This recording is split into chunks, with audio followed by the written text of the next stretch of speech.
Hello. Using a bit of the lower register and adding a little bass, or is it treble? I don't know. So my birthday happened. Hold up. My birthday happened. There you go. My mom got me these balloons. I know I'm not even like in the middle of the frame.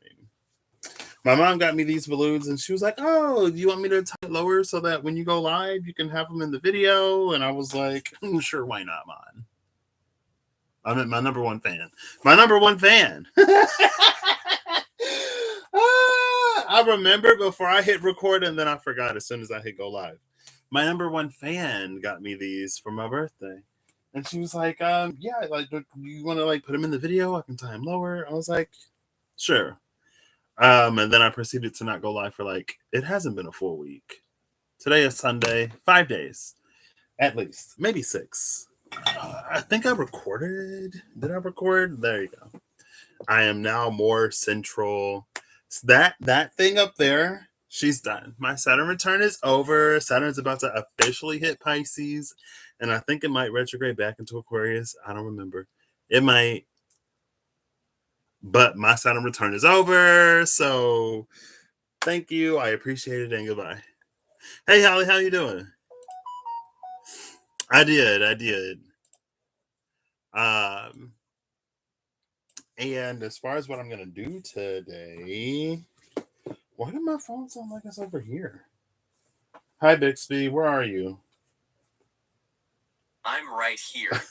I'm literally always hanging out in the cloud. Yeah, sure. Yeah, sure, whatever. I'm just kidding. Anyway, so I was watching Cindy's Pisces video. Excuse me, yesterday? Question mark. And I don't remember. Maybe the Ten of Swords card. I think it did.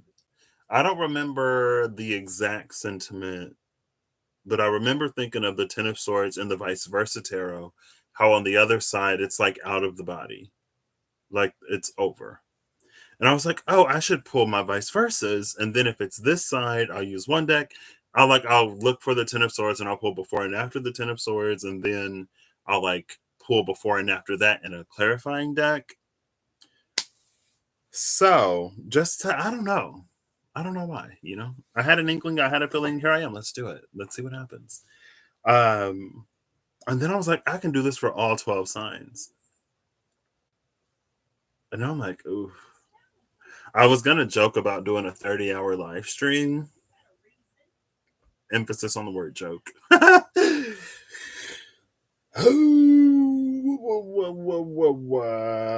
that what I'm doing? I do have the Clarity Tarot for yes, no's. I don't know why. I've had multiple ideas. I had another idea for something that if I do all 12 signs, I'm not going to do because I'm not going to have the time. And I was like, I'll just shuffle it up and I'll pull yeses and I'll pull no's. I don't think I've actually used the Clarity Tarot since I've been home. I could be wrong, but I don't think I've used it since I came home because I missed all my other decks that didn't get to travel with me. You know what I mean? Oh, I still love how it shuffles. It's probably my easiest to shuffle deck.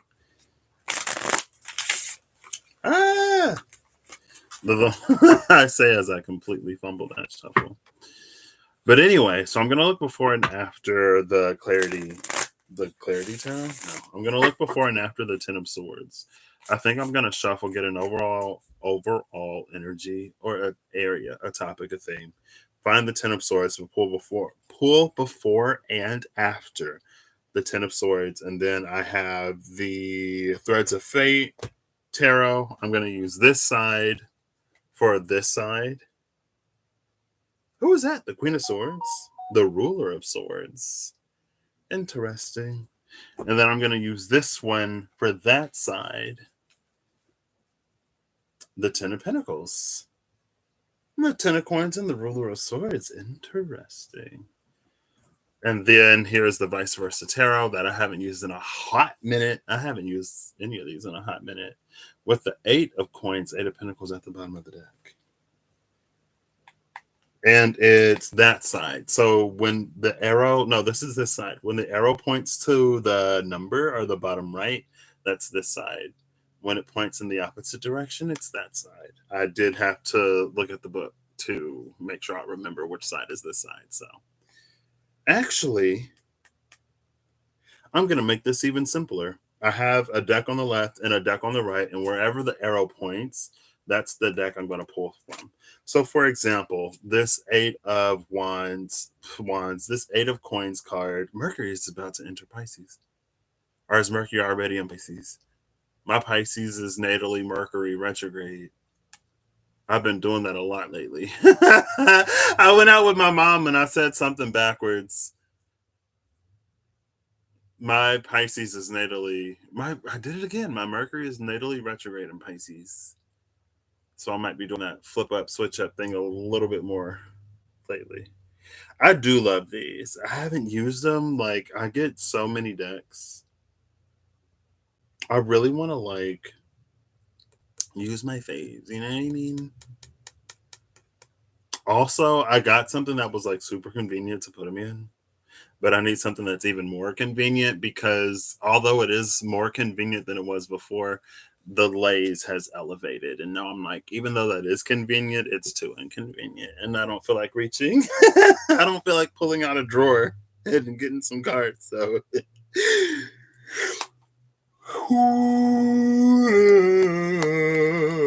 excuse me. So we have this side of the 8 of Pentacles, where we see the individual, the man, engraving, chiseling the 8th pentacle. What's interesting is he doesn't necessarily have a spot for it, right? There's no sort of indentation on the wall where that 8th pentacle would go. There's one for every other one.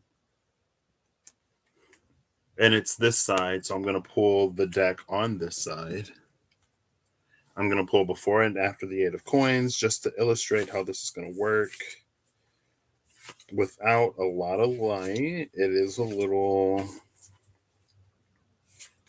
interesting. I'm trying to find these cards. That's fine. I'm not in a rush.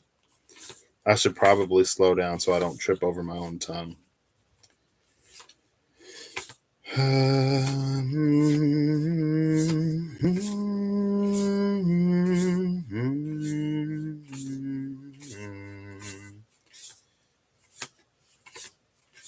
I just found the ruler of swords. Interesting. That's at the bottom of the other deck.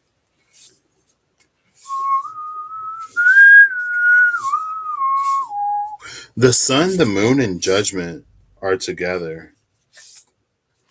8 of cups. How are you doing, Holly? Did I ask? I don't know if I asked. Here's the 8 of cups with the emphasis on that third eye up there. Right? And then it's the sun, or then it's the moon, the sun. And this is 18, 19, 20. The moon, the sun, and judgment. After judgment is the lovers. Glad to hear it. That's interesting. The moon, the sun, judgment, the lovers. And then the hanged one. And then the 9 of coins. What a interesting little string of mages. I am excuse me, a little tired today. I'm wearing my I'd rather be sleeping shirt. I love my grandmother. I got to spend so much time with her yesterday. It was so amazing. walking around multiple stores for hours until my feet hurt. But I love her. I love her. I love her. I love her. And I'll do it now while I can, you know. While I'm able, I don't mind it. Where is this 8 of coins? Here it is. Goodness. I'm like, excuse me. I went through this much deck. That's a lot of deck. The title card is the last card before it's like outside of the window. It's the card before the 8 of coins. And the title card in this deck actually gives an explanation for everything as individual aspects. So the numbers, the suits, uh, page, king, queen, or I know it's ruler, sovereign, seeker, and conqueror. It gives you like crystal thorns, like image symbology, numbers, elements, and then like a table of contents for the book. So it's like it gives you all these individual factors, but it doesn't necessarily tell you like how it functions as a whole. So we have the 6 of coins,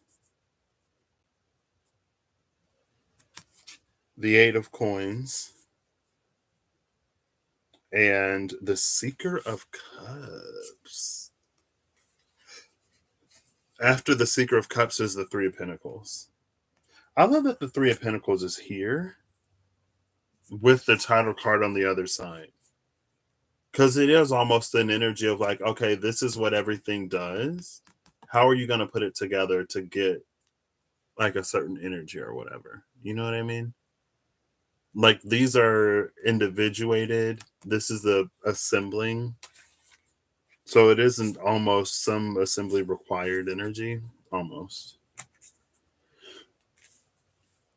So what's interesting about this 8 of coins is, again, I love that the Seeker came out because, hey Steph, how you doing? Thank you. I know, right? I feel like, and like the 0 kind of, oh, you can't see it. It kind of like broke a little bit. I was like, what? The egg has cracked open. Excuse me. I'm a little baby, a little 30-year-old baby. I was with my grandma and we went to the store and she got one of the carts with the baby carriage in the front of it. And I was like, do you want that one? Are you sure you want that one? And then this other woman was like, well, you know, you're still her baby. And I was like, that's fine. That's fine. Oh, step. Oh, step. Oh, snap. See, my brain is like backwards, mixed up, mashed up, everything. Ain't nothing in the right place. We just.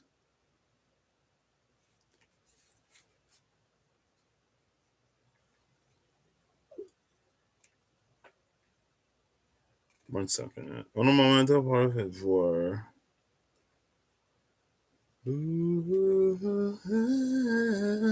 I'm so singy.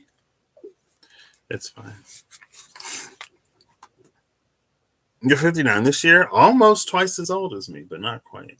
You've been around the block 2 more times than I have. Sometimes I don't even feel that old. Like, I know I'm still like young, but I don't know. It doesn't. Sometimes it definitely does seem like it's been as long as it has been. Sometimes it doesn't. And it's just weird. But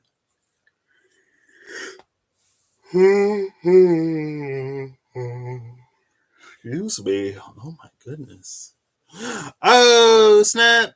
Rob, are you excited for the open beta? Every time I boot up my computer, I see the open beta announcement and I think of you. Thank you. Thank you kindly, sir. And how are you today? Sir Professor Nerdplow, Odinson Skywalker of the North. I love that the Seeker is here. Because again, like there isn't a place for that 8th pentacle. And it did have that energy of like that eighth pinnacle is going to go in a place that's different. Oh. Did you pre-order? I'm just curious. I haven't pre-ordered it yet because I know they were like, if you pre-order, you get like early access to the beta or something like that.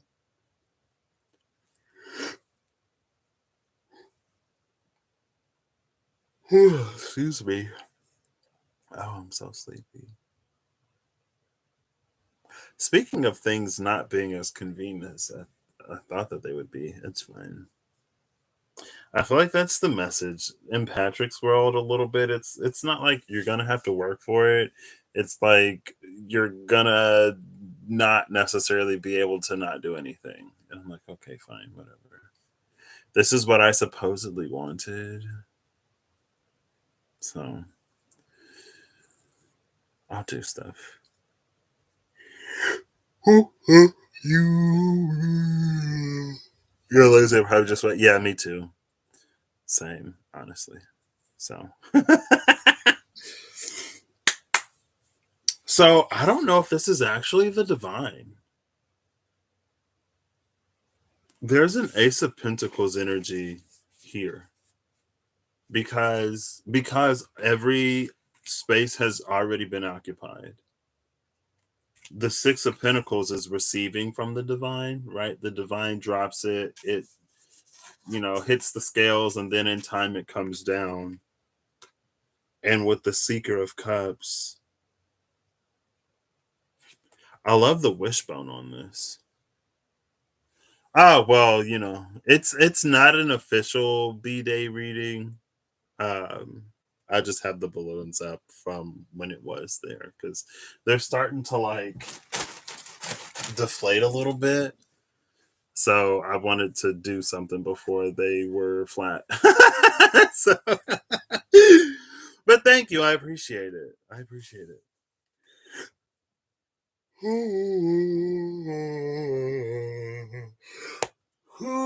Excuse me. The Field of Dreams came out with strength. That one time I was live with the Stormfields and Possibility. Interesting. The Six of Pentacles is also. Oh, snap, Eve! Hello, Eve. How are you doing? I watched your Taurus video just now. I don't know if I can remember it. Yeah, I do. Excuse me. If the amount of yawns is any indication for my current state, and if the I'm tired is any indication of how tired I am, I was like watching it and like kind of dozing off and like trying to stay awake. Then I had to sit up. My birthday was actually really nice. I got to spend some time with my mom. So what happened? I saw a cousin that I haven't seen in legitimately probably 2 decades. And I'm old enough now where that isn't an overstatement. Like, that's not hyperbole. It was literally like probably at least 2 decades. And it's so wild because, like, I went out to eat with my mom. Like, we did some other stuff, but then we went to go eat. And I went to the bathroom after we were done eating. And I came out of the bathroom and my mom's talking to somebody. And then I hear her say, "Let's see if he remembers who you are." And I'm like, "Cousin? Is that you?" She was like, "Yeah." Her birthday was actually Friday, the day before yesterday. Like, like I said, I haven't seen her in like 20 years. She came down Friday, I guess the previous Friday, and she was here for like a week, but like not even because like we went a town over to go eat. So like she wasn't even here. Like I didn't even see her in town. It was just completely unplanned and so like such a great surprise, but also like random at the same time. You know what I mean? And also, so there's this theme in my life right now where everybody that I know is in San Diego. One of my good friends from school moved to San Diego maybe a year and a half ago, 2 years ago. I knew somebody who was already there. He's been there since he graduated. When I was in London, I randomly, so my best friend, like I was an RA, he was basically my student boss. Not like my boss, but one of them. That's how we met. And somebody else was on staff with us. And when we were at the day we went to Greenwich, I sent her a snap and she was like, "Oh my gosh, like you literally messaged me on the day that I'm moving to San Diego." I find out my cousin's in San Diego. So right now it's just like everybody's in San Diego. I don't know if the universe is saying like San Diego, not a bad place to be for 30. So if I end up in San Diego, I guess I'll be California side. You know, who knows? I don't know. I mean, after these winters, I feel like I was gone for the worst of it though. For the worst of it here, I was in London. But yeah, my birthday was nice. I need both. I'm wearing my I'd rather be sleeping shirt with Snoopy on it. Every time I wear this shirt and I yawn, I'm just like, yep, this is me. If you put me on a t-shirt, it would be this one. So is that a version of all my exes live in Texas? Thank you, Renee. Thank you. How are you? I mean, none of them are exes, but you know, maybe. Wait, does that mean that did they move to Texas in that?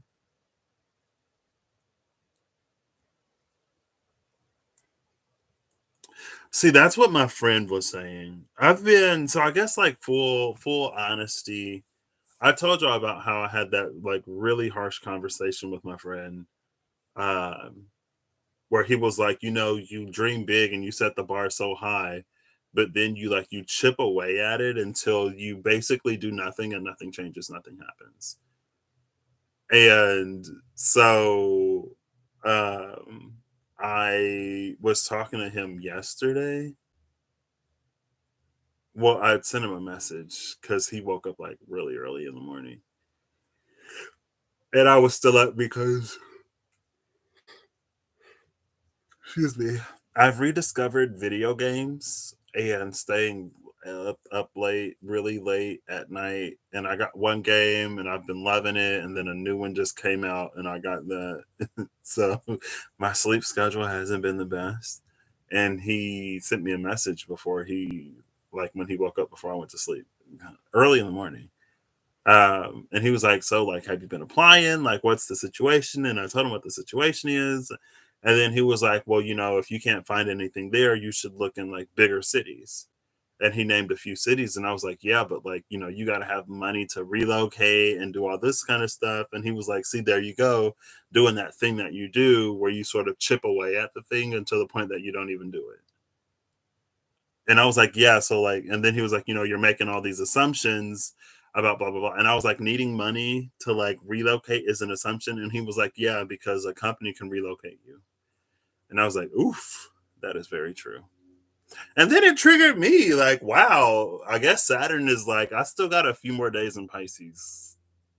So I'm gonna bring down the hammer. And even when I'm in Pisces, like even when Saturn goes into Pisces, it'll be in that 10-degree window until it hits like 3 degrees. So, you know.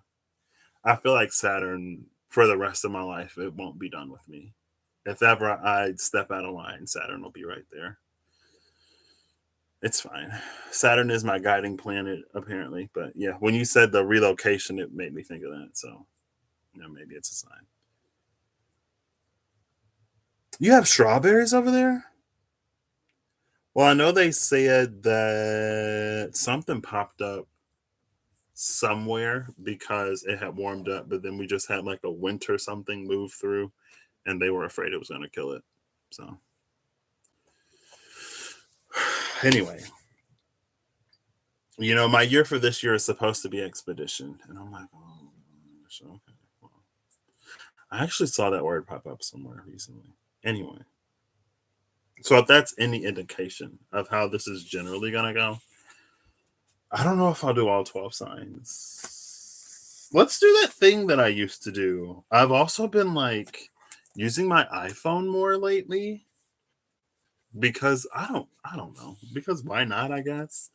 And because if I use my iPhone, it'll help like preserve. Honestly, I've been using my iPhone because I have mobile hotspot as part of my phone plan and I don't use it.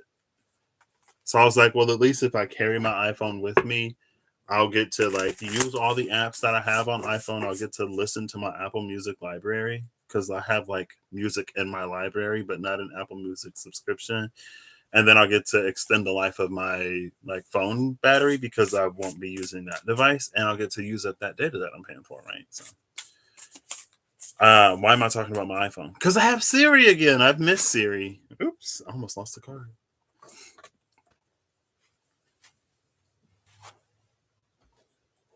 Yeah, I know you weren't. It was just the thing that he said. I mean, it's funny because that was the plan. Because he relocated from Indiana to England, and his company paid for it. And I was like, oh, I want to work for a company that'll relocate me. And then when our plant shut down, they had relocation packages if you wanted to work at another location. And there was one a location in Toronto. And I was like, oh, like I could relocate to Toronto. But then they were like, oh, we're only looking at like, US locations because when we start talking about other countries, then it gets complicated. And then I didn't want to do the same work that I was doing necessarily, even though the work that they do in Toronto would have been more interesting to me. I could have relocated with them, but I decided not to. So it was like, yes, I want to relocate. It's a whole can of worms, Rob. It's fine. I'll tell you about it maybe someday. I'm kind of waiting to see how that one plays out. I don't know anything right now.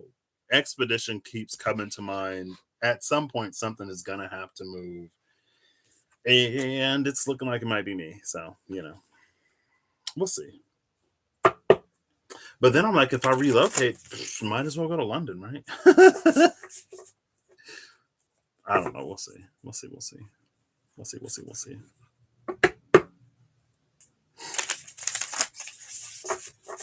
One of your good friends from Canada is there.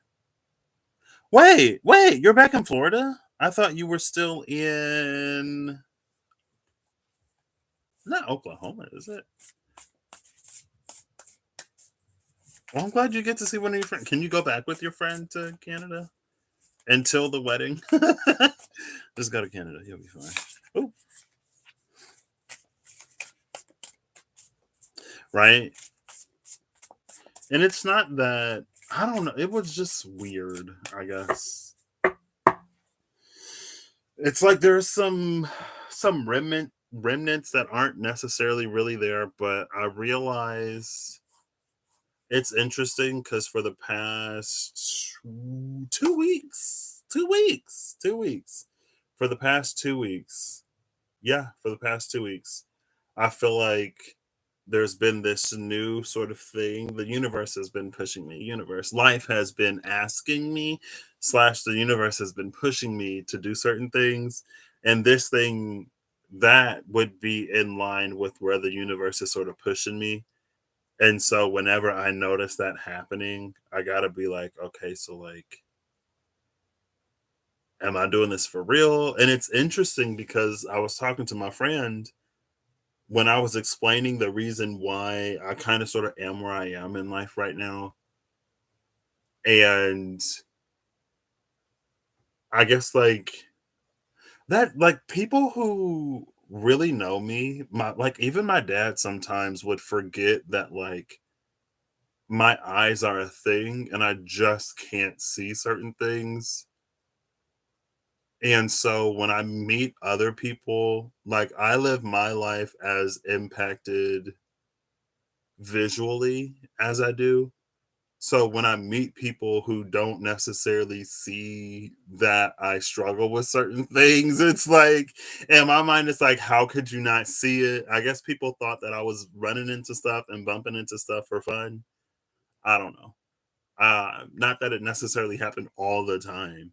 And to be fair, like there was a lot of stuff that I didn't do, but still. And so when I was talking to him and when I was explaining everything of like how I would work for certain opportunities, but then like fear would come in and I wouldn't take it. But how like in 2022 was like literally the year of like the end of 2021, mostly honestly, like November 2021 to like July, August 2022 was like the year of facing fears. And so now that a lot of those fears have either been made moot points or I've learned to like overcome them, the question of relocation is popping up again. And I don't have that fear there to stop me from doing it. So that's probably honestly, thank you, Rob, and everybody else for, being here as I process through this, I guess. Because I think that's what was resurfacing more than anything. Like he was talking about relocating, and I was subconsciously going back to every other time I thought about relocating to a bigger city for work.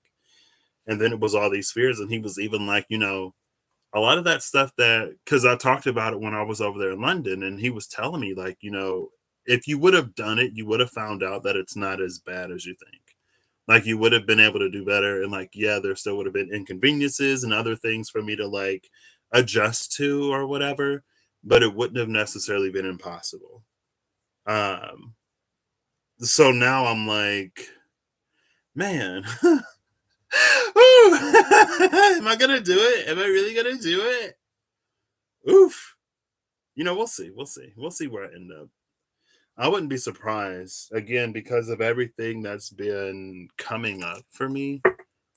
Um, both through like instances like this and conversations with other friends and my own musings and things that just come to my little mind. I don't know. We'll see. We'll see. We'll see.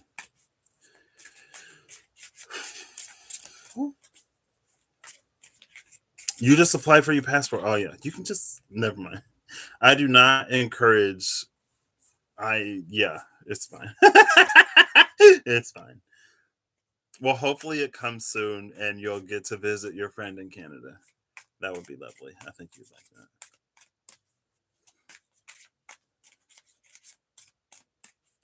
Meet at one of the world's biggest locations and do a live. It's funny because, maybe. We'll see. We'll see. We'll see. We'll see. We'll see. We'll see. We'll see. Party at Twitty's. Okay. All right. All right. Is this just what's the one for me? Why not? Since I'm talking about me, this is kind of sort of in line with what I was going to do. Almost, sort of, not really, but kind of. I do got to make sure with the vice versa, I got to make sure I flip them because I don't necessarily always read both sides. So, oh, I see little statue booty. Ace of Cups and the Queen of Swords. The Queens and Kings confuse me in this deck sometimes. Pretty sure that's the Queen of Swords, who is the sovereign and not the ruler. So, poor Patrick.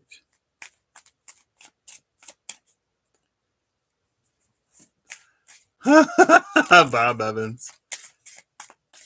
There's like horse butt in this deck. There's statue butt in this deck.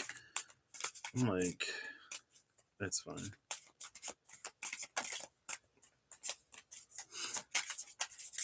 I was actually, and I didn't think about it when we were there, because I was at, I toured around the Upper Peninsula of Michigan. So I was like close to Canada at one point. I was like, wow. But at that point, I don't even know. Like I said, like, I had no clue. I didn't even think about like anything. And also, like, we were doing so much by the time I would have been cranky. It's fine. All right, for Patrick. Ooh.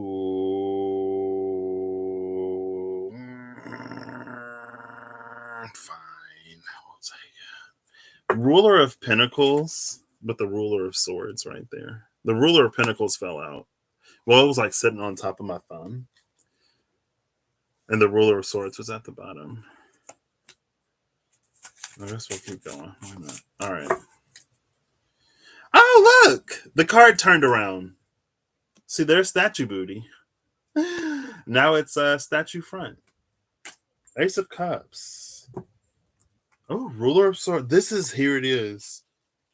Was it the Ace of Cups at the bottom of the deck? I think it was. I don't remember. Ruler of Cups. Our ruler of swords with the Ace of Cups. Oh, that does not go like that. This goes like this. There are also... Oh, there's one other card. See, that's not full on horse butt, but this side came out. The Knight of Coins and the King of Coins. And it's the right side of both of them.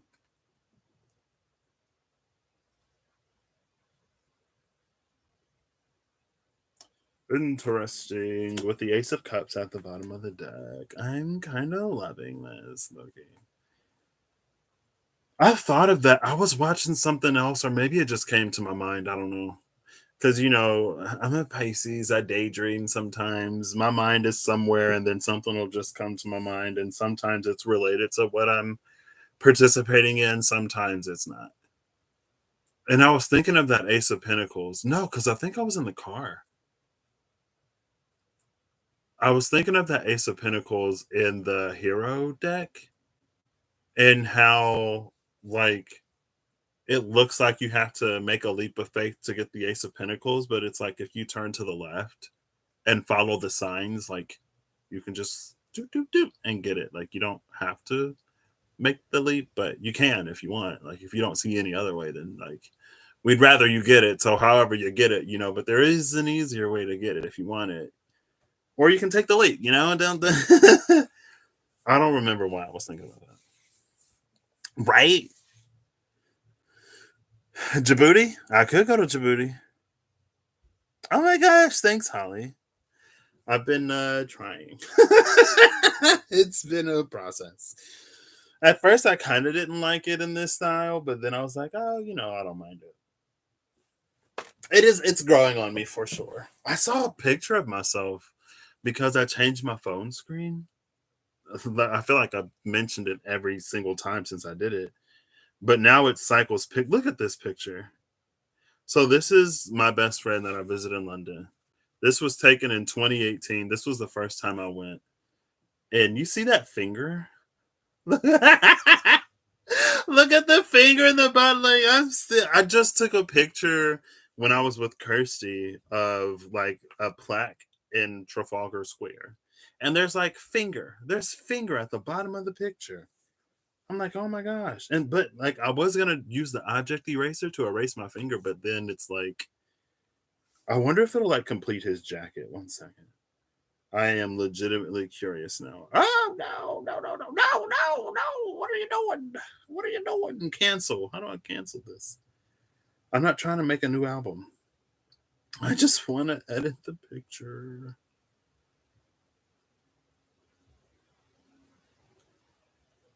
Oh, is this a Google photo? This might be a Google photo. Darn it. It's fine. It's fine.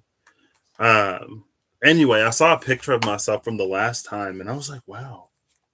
Like, look at me. I feel like, and what's interesting is, it's like, oh, Mickey Mouse. What's interesting is, so I was telling my journey buddy when I came back, I was telling her about how through the trip, how like on that full moon in Leo, how it was like that little experience I had with my host, and how I was like, like he's changed, he's done this, and like as have I, and it's not fair for me to continue to treat him like the same way because he's not the same person, just like I'm not the same person.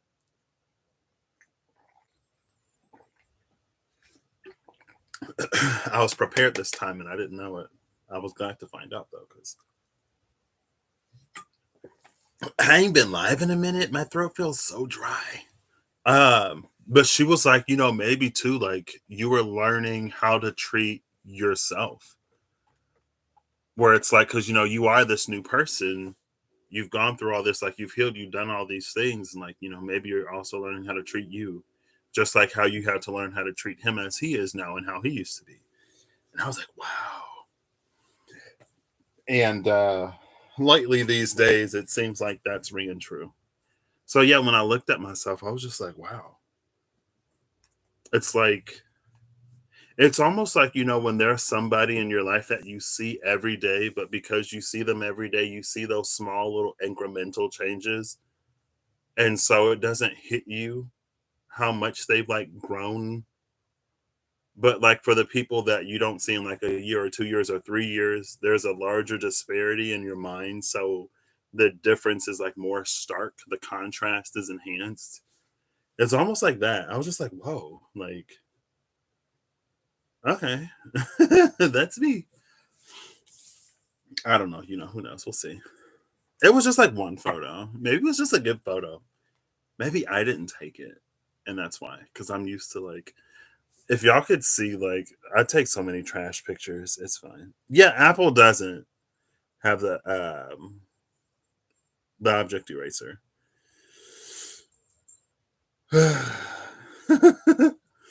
That's why I love. That's a strong word. Well, yeah, that's why I like, anyway, it's fine. So I'm looking for the conqueror of coins and the ruler of coins. Am I gonna shuffle this? I already shuffled it. Let's see. For Patrick. Oh wow.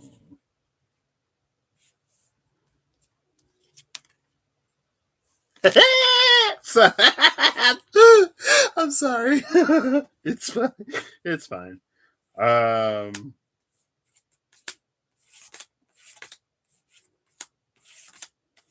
I'm looking for the conqueror and the ruler of coins.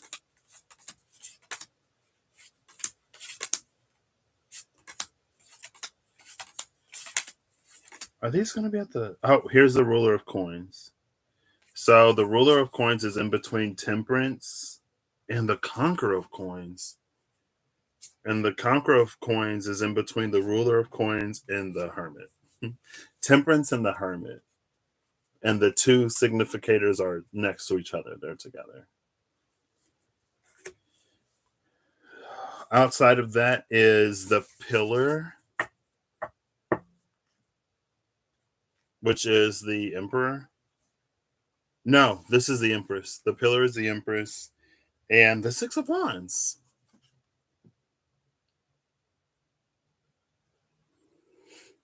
It's interesting that the Six of Wands almost makes the shape that the pillar doesn't.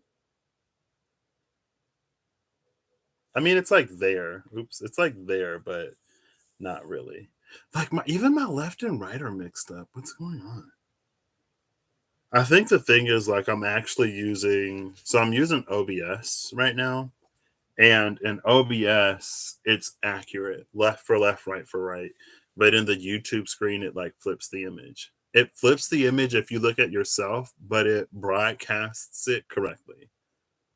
So I'm not used to looking at it in the way that it actually is. I'm used to like looking at the reverse of it and then like compensating for that. So anyway. The teenage filter on TikTok? What? I'm not really on TikTok though, so high key, the only reason why I downloaded the only reason why I downloaded TikTok is because my mom made me. So she was like, "Follow me on TikTok." See, that's my own. Like, I'm so sometimes like I didn't get on TikTok for a long time because I'm just like, "R.I.P. Vine." TikTok could never. Um, And so I just never like there's a restaurant here in town that's supposedly really good, but it's in the space of this other restaurant that I love that was amazing, but they were done dirty. So it's like I don't want to patronize the place. I don't want to like patronize the people who are benefiting off of, you know, the misfortune that's was inflicted upon somebody else. Like that don't sit right with me. But maybe I gotta get over it because anyway, I'm on TikTok, but I don't use it. So I only got it for her.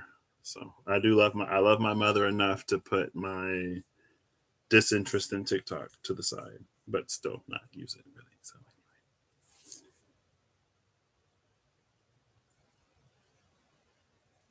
what does this mean? Well, so this side, oh, okay. So this Ace of Cups is at the bottom of the or top of the deck, right? That's enough. Like I can't tell which one is the bottom of the deck and which one is the top of the deck. So yeah, I don't disagree. But there are some gems on TikTok, I'm sure. Uh, there's this statue with water overflowing and the dove coming in.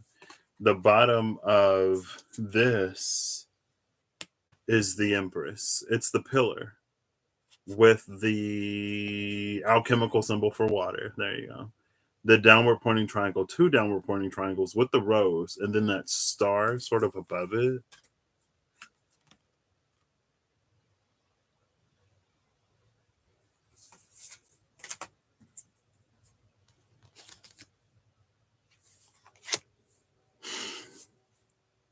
I'm so like easy to whatever. It's fine.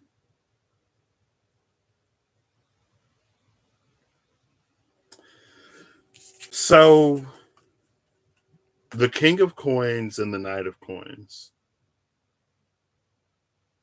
The King of Coins is in a certain abundance. I saw the Nine of okay, Six of Wands, Six of Pentacles. I saw the Nine of Pentacles somewhere. I don't remember, but there is an abundance at the feet of this King of Coins. The King of Coins has a stone throne. And I say that because I'm looking at like the cuts in the throne. And it's almost like, well, since it's made out of stone, then it's natural. I couldn't tell if it was weathered or not. And then there's like the wreath around the horse's neck, but not necessarily on the knight. So it's like something about it's almost this energy of like maybe like the way that I've navigated, which is interesting.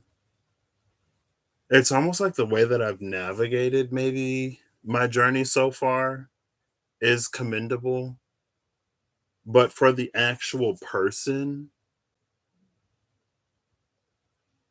it's not there.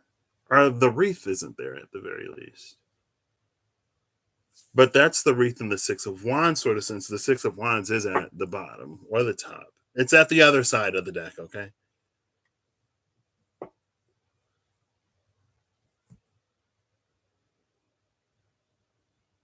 And there's this like giant pinnacle on the other end of the horse. So it is sort of like navigating life or navigating the experience. But like the knight like gets the horse where it's going, right? Is the knight not worthy of accolades? No, wow! I'm so triggered. Ooh, these cards are brutal. The Clarity Tarot said no. I was really trying to pat myself on the back or something. Clarity Tarot said no. It's like, so I ain't do nothing. You telling me I ain't do nothing? Okay, fine, whatever. I might as well ask. You know what? I think Siri likes me. I think Siri likes me. Where did Siri go? Hey Siri. Siri, where'd you go? I just had you. Oh, it's right here. LOL. Hey Siri. Yes or no? It's both yes and no, and Bro. neither. Okay, I'll take it. I think that's as close to a yes as I'm gonna get. It's both yes and no, and neither. So I ain't done nothing.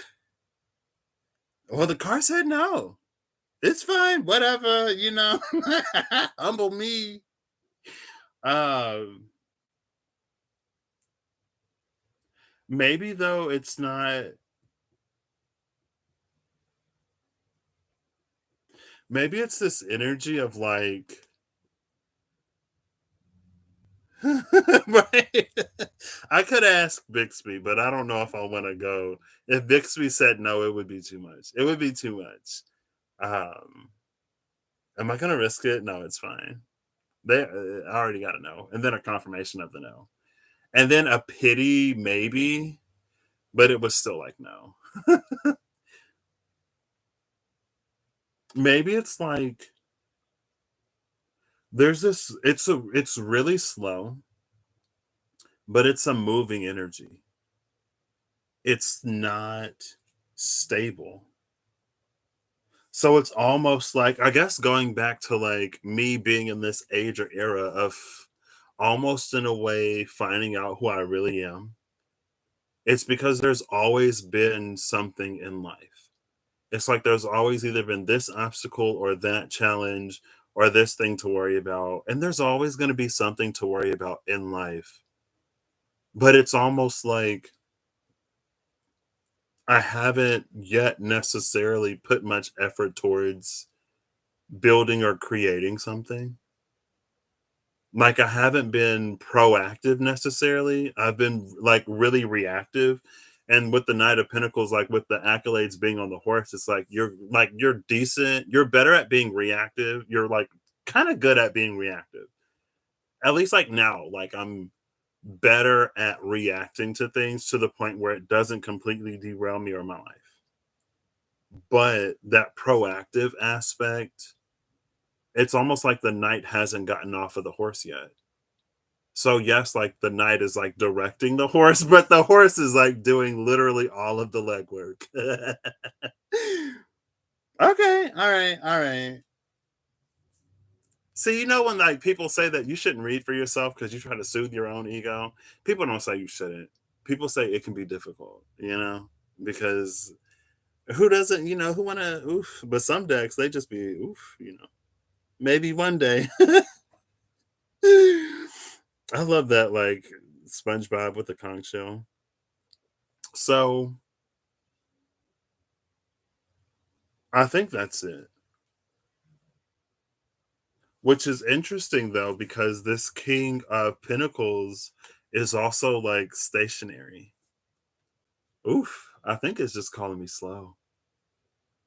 It's like when you move really, really, really, really, really slow.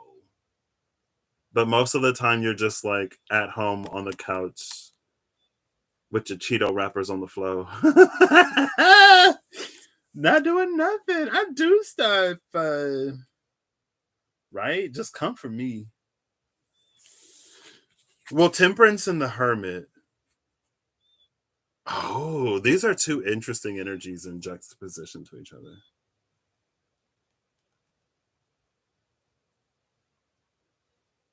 It's almost like Temperance is it's one of those like weird unlocking mechanism type of lantern thingies.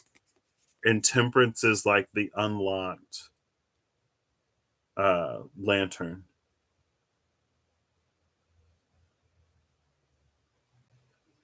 The unlocked lantern is on the side of the ruler of coins. The hermit is on the side of the conqueror of coins. And even the conqueror of coins, it's like water, water, water with that like four water energies, which is fine. But again, it's like water is it's dependent on its vessel. It's really like flowy. It's not necessarily stagnant, but it's like it's almost like it only moves when the conditions are like right. You know what I mean? Like if it's a lake, the water isn't going to go anywhere. If it's a river, it's going to flow. But when it flows, it just follows the gravitational pull. Like it'll flow from a higher elevation to a lower elevation. the fire was in like the lantern. Like the fire feels like the active element. And now that element is coming out and it's balancing with the water. There's also a judgment energy there. So I'm actually going to expand this out a little bit since my two significators were literally right next to each other. Oh no, maybe I don't need to. Well, at least not on the Empress, because the Empress is here, and that's like the star released.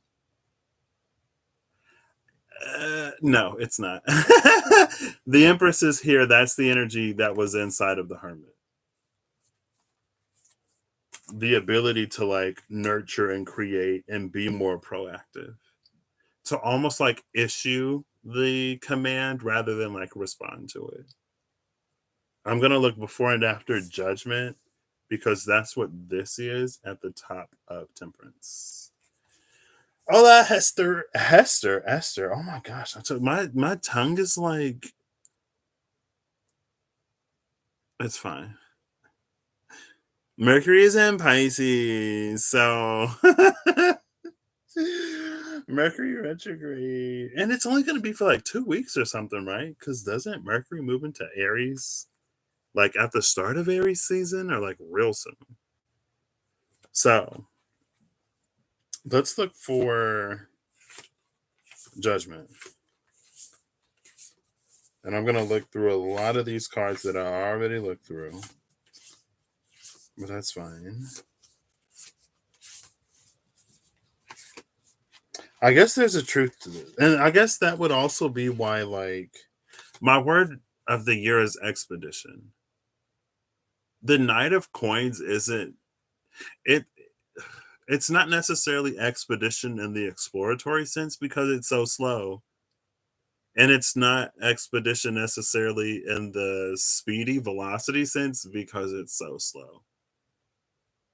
So I guess by default, I'm already sort of put outside of my usual mode and method of operation, which is to kind of like move when the winds move me and just like chill when they don't. So, oof. We'll see. We'll see. Judgment. Let's build this out a little bit. Please. Please.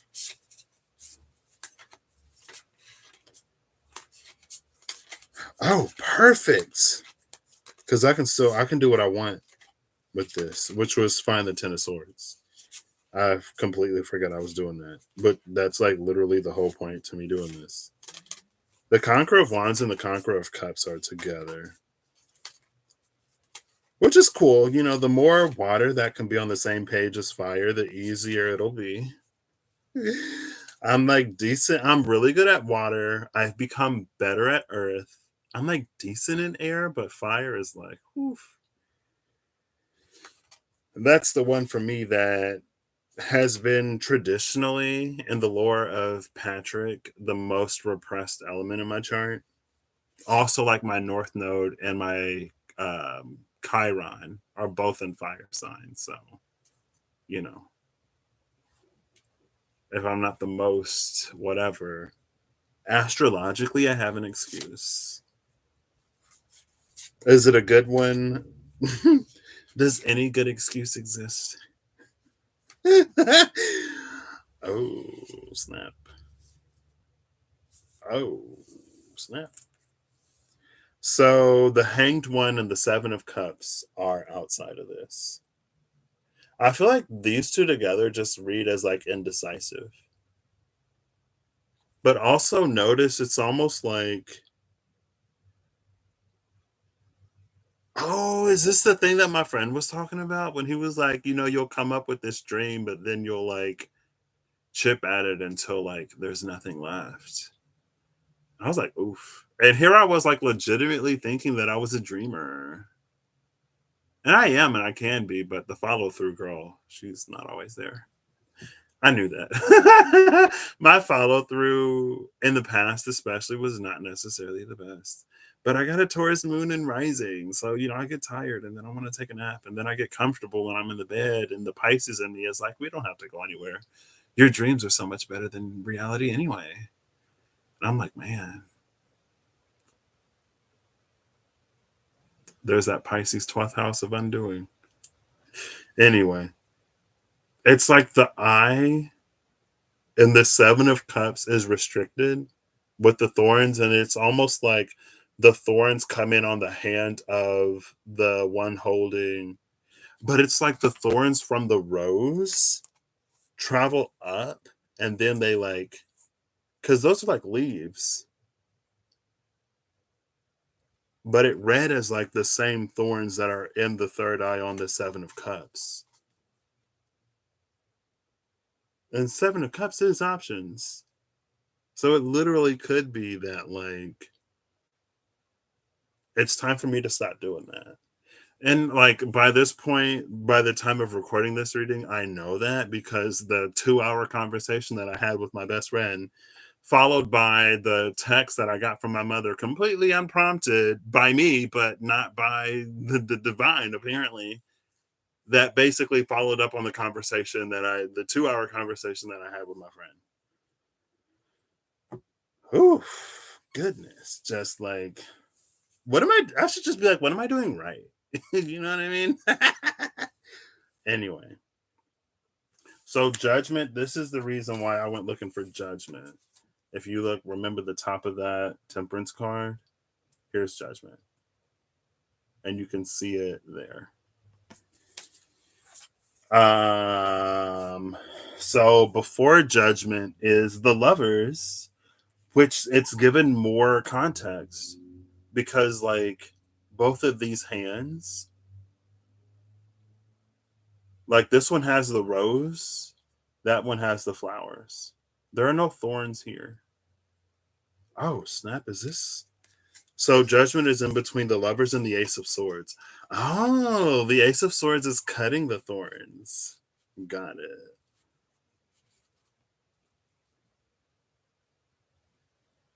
And then we see the wreath for the knight that's on the horse. That's his wreath. Okay.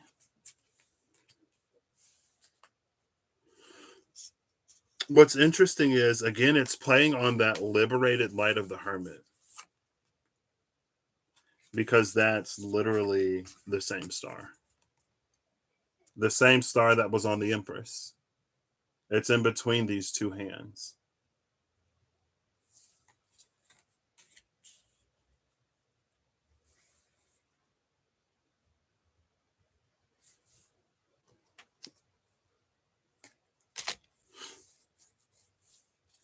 Cool. So it's like, don't worry, you'll get there. I think this is also like because the thanks. It's these.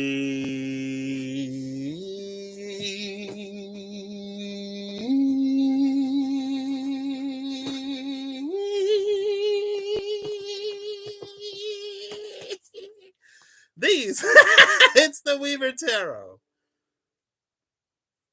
Threads of Fate, the Weaver Tarot. And I'm also using the Vice Versa Tarot. There you go. There you go. Whew, I was trying to hold the note until I could find the cards, but I was running out of breath, so I had to try to kick it up, you know. So anyway. Right? I'm like, ugh.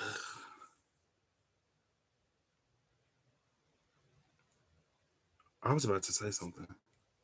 Oh, it's fine. And then we even see like the same, like the thing that the star is in, we see the same like in the moon. But it's not a full moon. So it's not like everything is completely unknown. But that's the same. It's similar. No, it is the same. Because there's like dotted lines to what's around that judgment.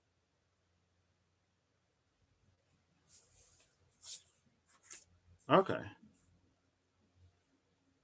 This card, because of all of the hands, it makes me think of.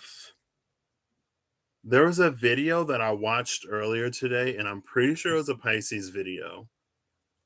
And there was a card in the video that had like a lot of reflections of the self. It was like mini mirrors. And it makes me think of that card.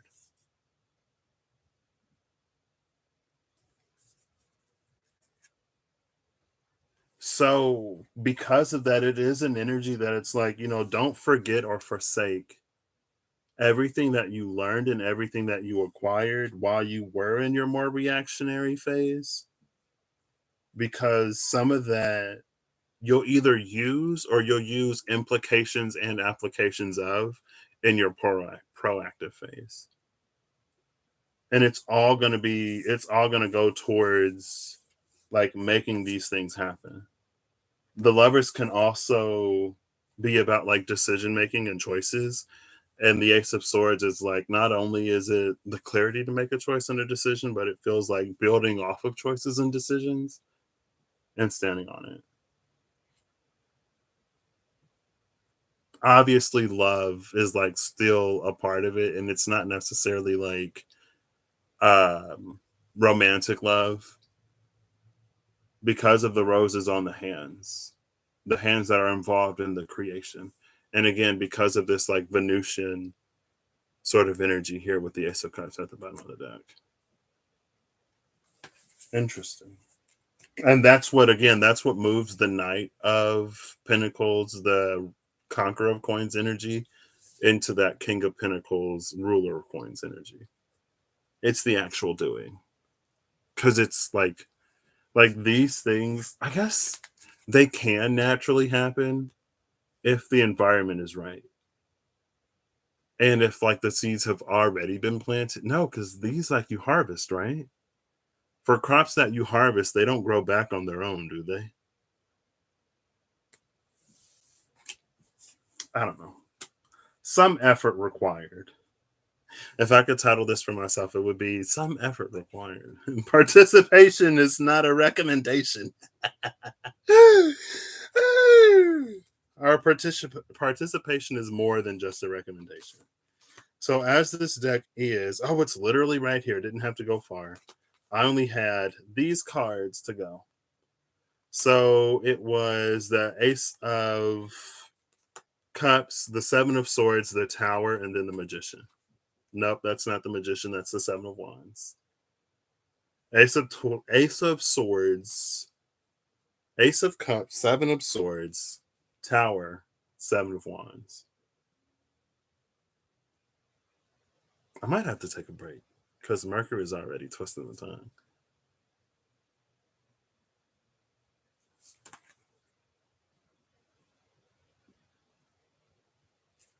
And then I see it's my card before, which is the Ruler of Cups.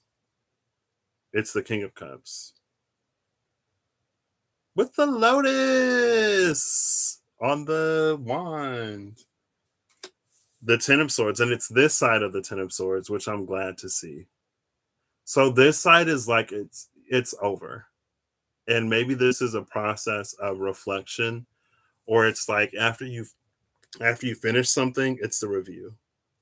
All right, thanks for stopping by, Rob. I appreciate it. Have a great day yourself. This side is like it's concluding, it's still happening. But on this side, since the person is like out of the suit, there's also that eclipse. Because health is my solar eclipse rune, and because I've seen that rune recently, I talked about the Field of Dreams. Did I talk about the Field of Dreams? I feel like in the beginning of this I did.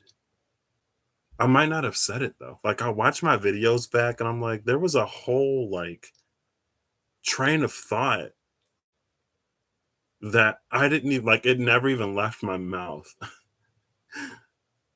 And I'll look because I'll be like watching the video and then I'll be like following where it's going. I was like, oh, this is the part where that one energy came in, and I'm waiting to hear myself talk about it because I'm like kind of sort of like want to expand on it more a little bit. And then the words like never leave my mouth. And I'm like, oh, okay, well, I guess that conversation happened in here. Anyway, it's fine.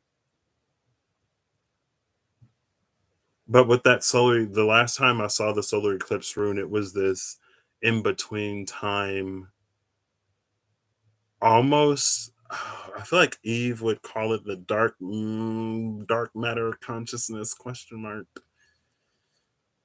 Like whatever that is, it was almost that.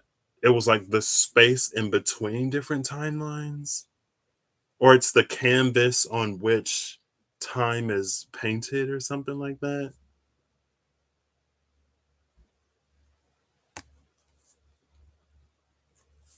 So it's the ruler of cups, this side of the ten of swords, and the three of pentacles. This is the three of pentacles that was, where was it? I just saw it. It was with the title card. That's where it was. It was the three of pentacles with the title card. Oh my gosh, like this is title card energy, especially this side of it. It's title card energy. And this is almost like, okay, so how are you going to put everything together? And what are you going to create? It's almost like the King of Cups has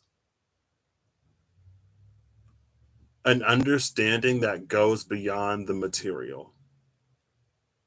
But the Three of Pentacles is using that understanding to build something in the material. And this is the side of the Three of Pentacles that shows only one person. The other side of the Three of Pentacles shows two people. And the stone that he's holding, it makes me think of the Conservator in the Spirit Keeper's Tarot. And the Conservator was coming out for a time. It was very symbolic of like the divine sort of like watching us live our lives. Or it was this energy of like being granted something.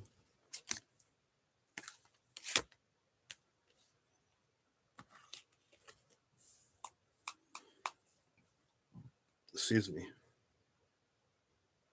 Under that or after that, is this the new top of the deck?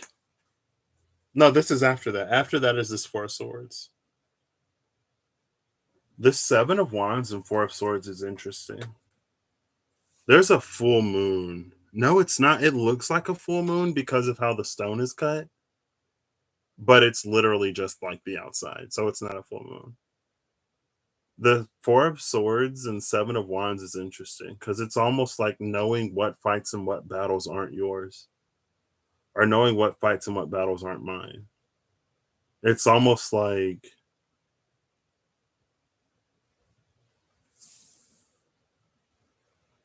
with the way that it's like shown, I don't necessarily personally agree, and maybe that's the issue. But it's almost reading like ignore the chaos of the world outside and just focus on like the things that you can do, or the things that you can control, or the things that you want. It's like no longer trying to put out other people's fires. Instead of trying to put out, or instead of trying to help other people put out their fires, it's almost like build up your own hearth to heat your own home. And again, like I'm not necessarily the type of person that'll be like, screw what everybody else is going through and just focus on you. Maybe that's my issue. Question mark. I mean, it is the King of Cups. The King of Cups is the one who will be like, it's still emotional, who is still emotionally available and in tune. But out of the like the court, he would be the one that's like, while I do sympathize and empathize, that's not my problem. I didn't get you into this mess, and it's not my job to get you out of it. The Queen of Cups will be the one that's like, oh my gosh, like I'll do everything I can to help, even though like she's the one who will burn herself out. She can. She doesn't necessarily always, but the King of Cups is like who is still compassionate, but who has to like be like, no.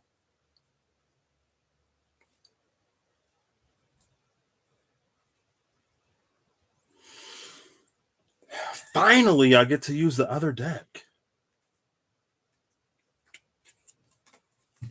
So I'll use the dark deck to clarify the ruler of the ruler of cups, and I'll use the light deck to clarify the Three of Pentacles.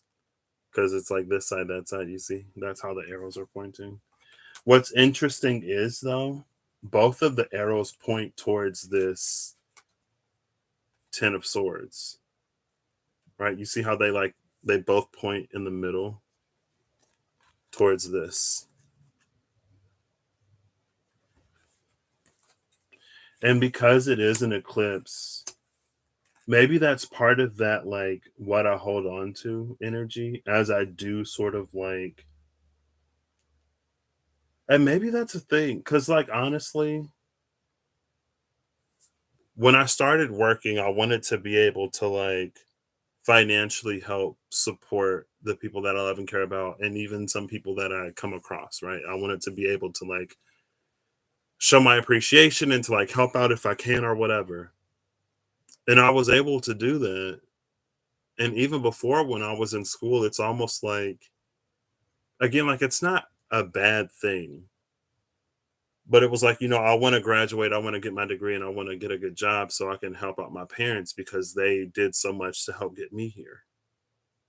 And so it's almost like in one way or another, it was always about somebody else. And it was never necessarily about what I want for me.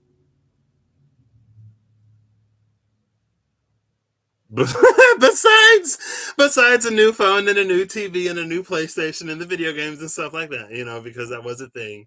But I remember telling somebody, even I was like, after getting this job and being able to like get the TV and the phone and the games and stuff like that, I realized that like I don't really want much. Like after I have it, I got it and I'm good.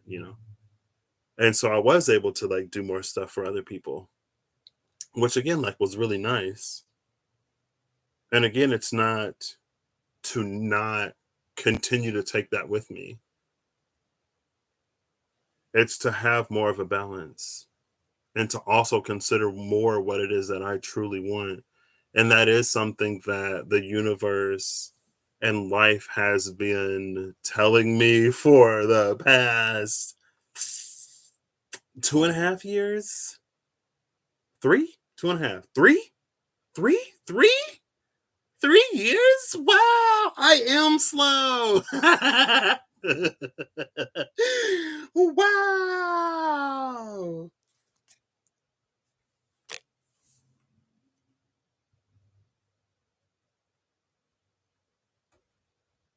Okay.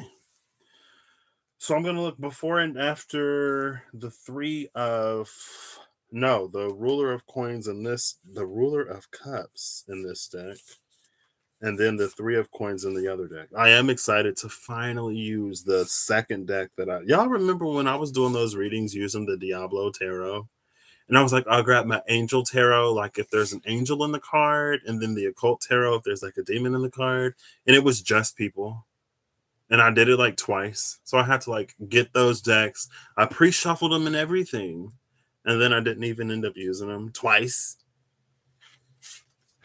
Which was fine because that was the energy at the time.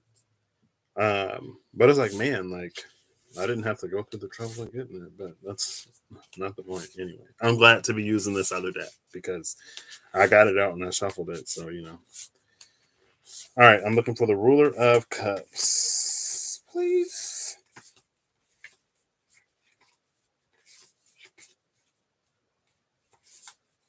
Wow, I feel like they're trying to make me cry.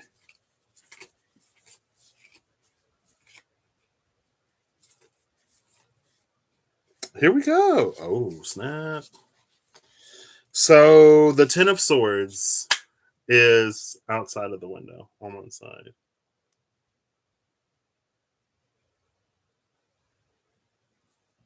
Which is, the card that I'm looking before and after and the vice versa. So this deck, it's like really like both of the significators that I had were right next to each other. This other significator was like right outside the window. So it's like it is very much like appropriately positioned. So we have Justice, the Ruler of Cups, and the Nine of Coins. There's that Nine of Pentacles energy.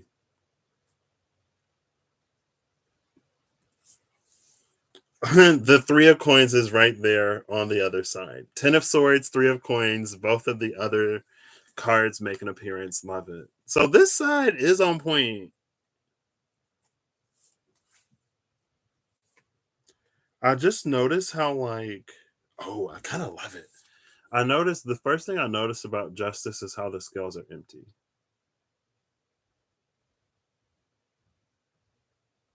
There's also like both sides of that moon. So like the moon behind the ace of swords. Again, I feel like it's sort of playing on that, like there are things that I'm gonna take with me from my reactionary phase. There are things that are very like I'm not gonna be a completely selfish a-hole that's only concerned with like furthering my own goals. You know what I mean? It is also going to be balanced with something else because there's this moon right there. See? Um, but this makes me think my journey buddy a long time ago, she gave me a blank check. And it was an exercise that she did where she wrote herself a check for a certain amount of money. And like that money she would have in a certain amount of years. And then it would like kind of sort of as a manifestation thing. And so she gave me one too, and I never wrote anything on it. And then when I was like cleaning stuff up to move to storage, I found it. I was like, oh my gosh, I found it. And I sent her a picture.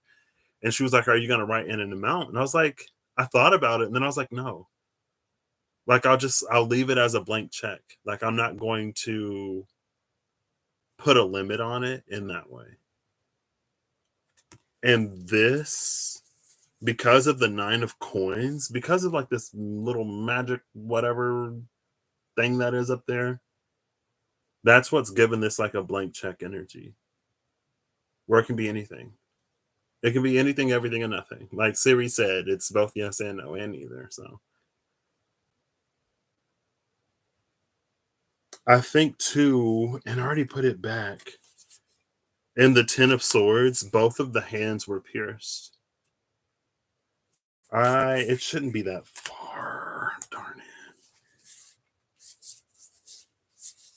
Where's the 10 of swords?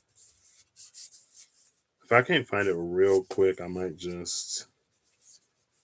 Here it is right here. And the 10 of swords, both of the hands are pierced.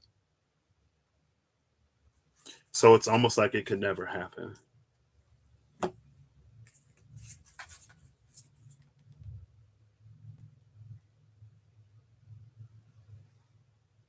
Right through the little hand eye, third eyes.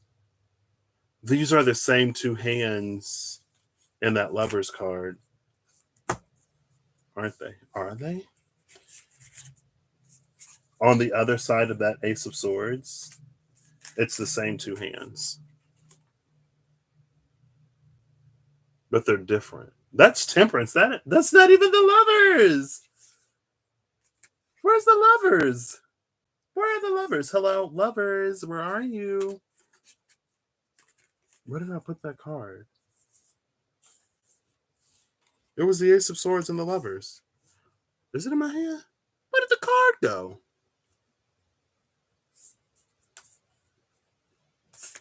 Is it under this one? Yeah, it is. Right? Yeah, here it is. Goodness. That's the ruler. Oh, here it is. Goodness. Come on. Get it together. This is interesting. So here are 3 pairs of non-pierced hands, right? With the lovers, temperance, and now this 9 of pentacles. And that was the thing with judgment. Many hands make light work. There are 3 pairs of hands in judgment that are lifting up that third eye complex. Here are 3 pairs of hands right here. So this pair of hands that are pierced by the 10 of swords, not necessary. Because of that, it's almost like there are certain things that I don't even necessarily need to like heal, or certain things that I don't even necessarily need to experience.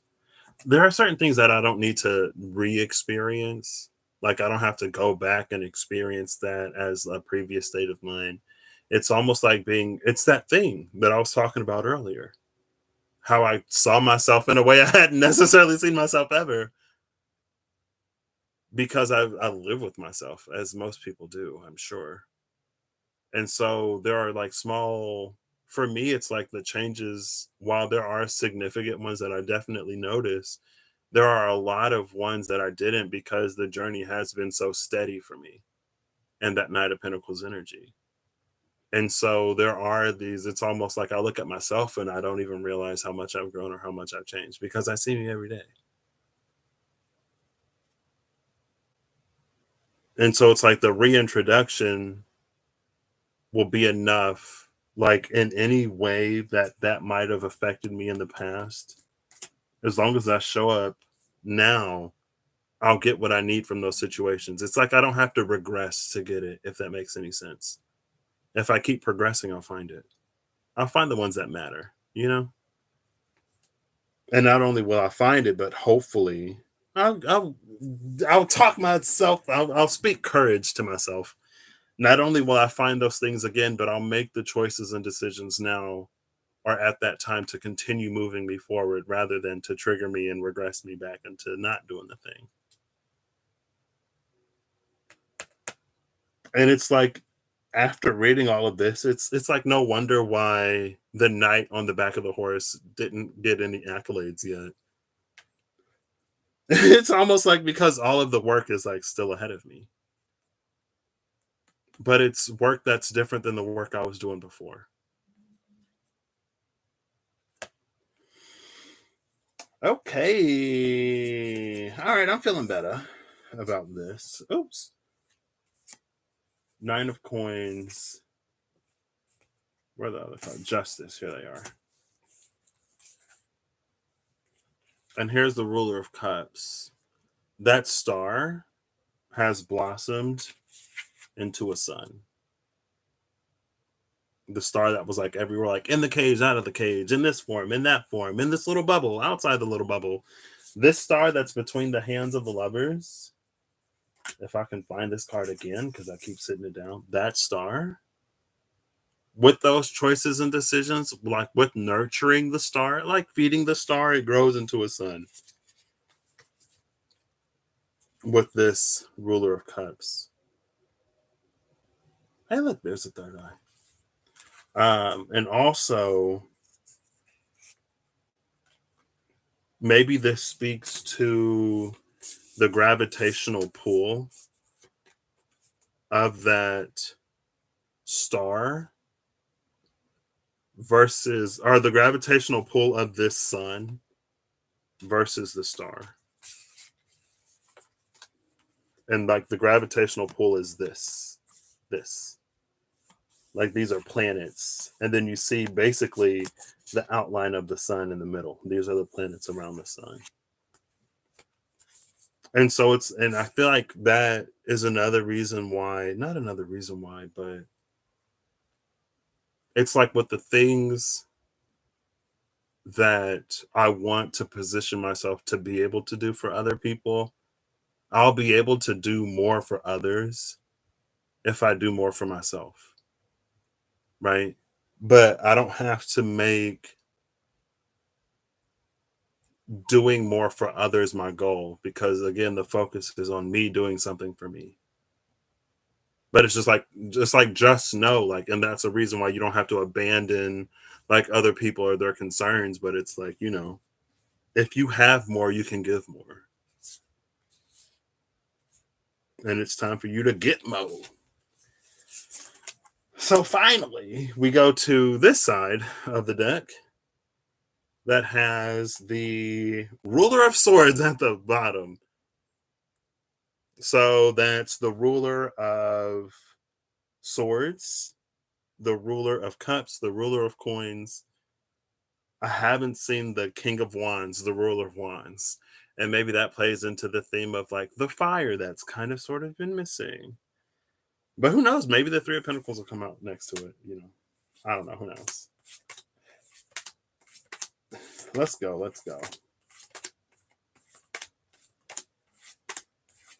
Oh, it's oh.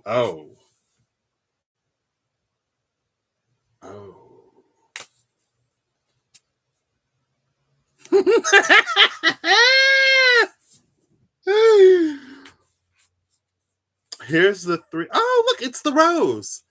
It's the rose that created the thorns for the hanged man, for the hanged one. Now it's on this Three of Pentacles, and it brings all the other elements into balance: the water, the fire, and the air. With this compass, with the drawing compass, it's next to a title card. There's the ruler of coins again, that king of coins energy. It's next to it. Oh gosh. The conqueror of swords is behind the ruler of coins. The conqueror of swords is the one who cuts through the thorns. It came in, yeah, it came out next to a title card, so I'm not gonna read it, but that's there.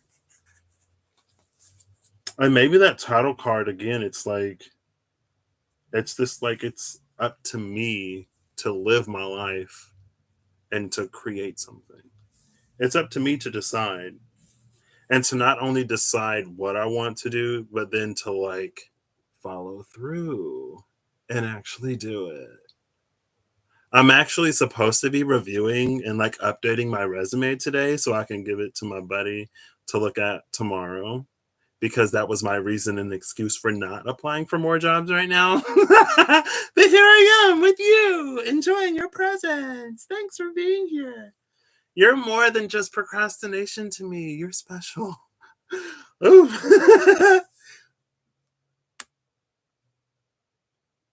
What element is that? Is that fire? Yeah. The Three of Pentacles is bringing the last building block, and it has the upward pointing triangle. Alchemical fire. It's the last element. So, and the Seven of Wands is here. I forgot about the Seven of Wands. That's the fire right there.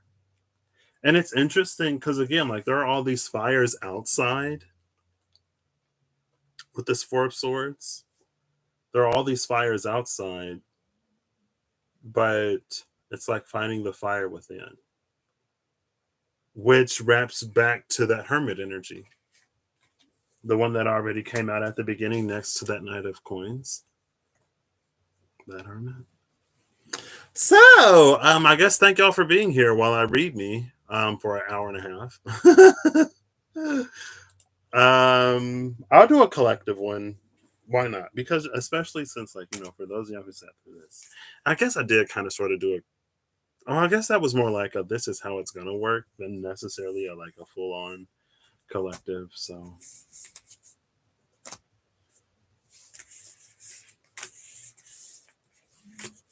I'm gonna try to not get these cards mixed up. Look, the King of Cups already tried to sneak in on this side. Interesting. Okay. It's gonna be a oof. It's gonna be a little oof. I felt that oof before. When my friend sent that text message, I was like, oof. Well, I guess 2023 is the year of expedition. I'm always like, why did I pick that word? And it's like, because did you pick the word? Why did we pick each other? Why couldn't I pick something easy? Like I was so we went to Nothing Bundt Cakes for my birthday. It's the first time I've been to Nothing Bundt Cakes. I think because my mom said that my cousin had them at her reception. Well, it wasn't really a reception because we couldn't really do a reception. So it was more like a take this on your way out type of thing. She said we had Nothing Bundt Cakes, but actually they might have been. I don't fully remember. I went to Nothing Bundt Cakes. That was literally going somewhere. That train just started talking about cake and then I forgot. We got buntlets. Everyone got their own buntlet because my mom's birthday is like 5 days before mine, and we had just devoured a cake. So, we didn't need a whole other sheet cake.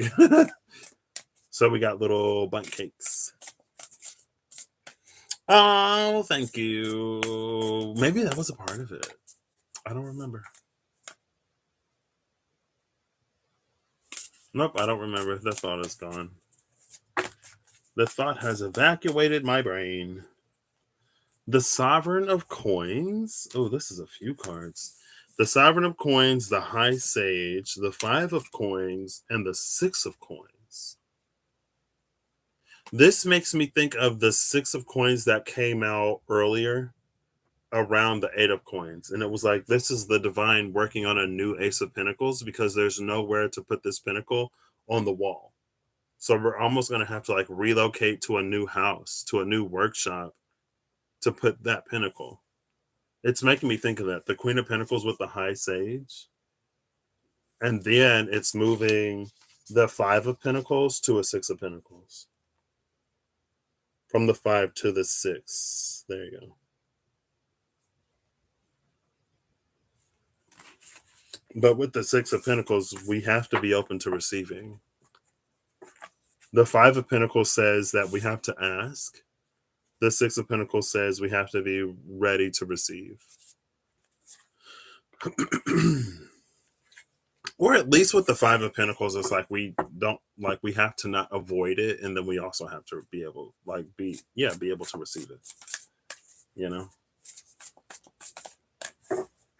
That's this deck shuffled. I am gonna timestamp the collective one because it's been a long time without you, my friend. But I'll tell you all. I do have that water down there. Oh, there she is again, the Nine of Pentacles. But this time it's the moon side. I saw the day side earlier. Here we go again. I feel the chemicals kicking in. The Ten of Swords literally just flipped over. So the Ten of Swords, is this where I stop? Sure, why not? Look, at the top of the deck is the Nine of Pentacles on the day side again. So the Ten of Swords had to have flipped over to the dark side because when I was shuffling, it flipped back over to the light side. So let's timestamp this. Collective is also in a space of completion and maybe review, which is gorgeous.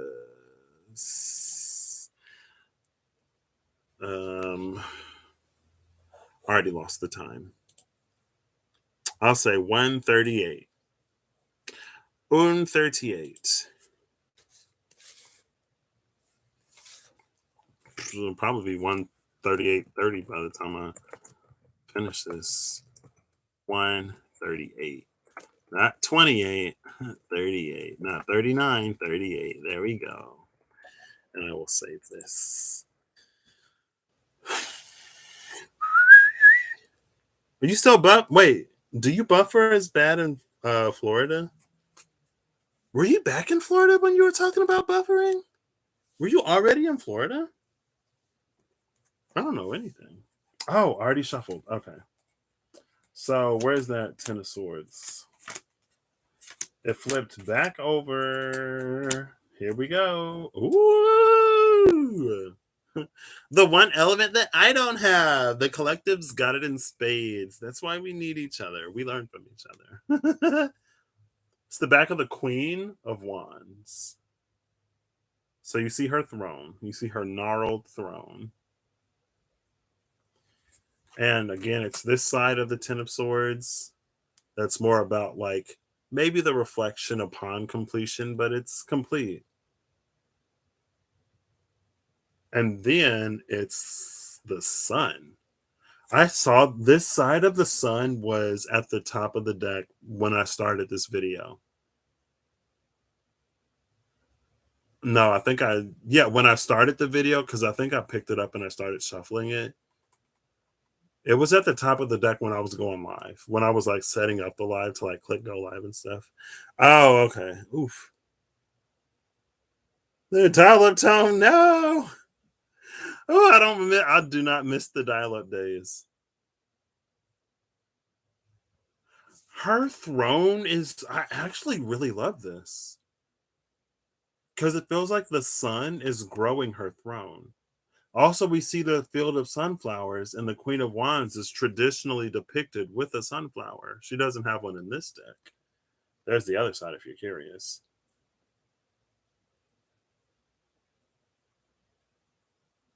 Oh, wait.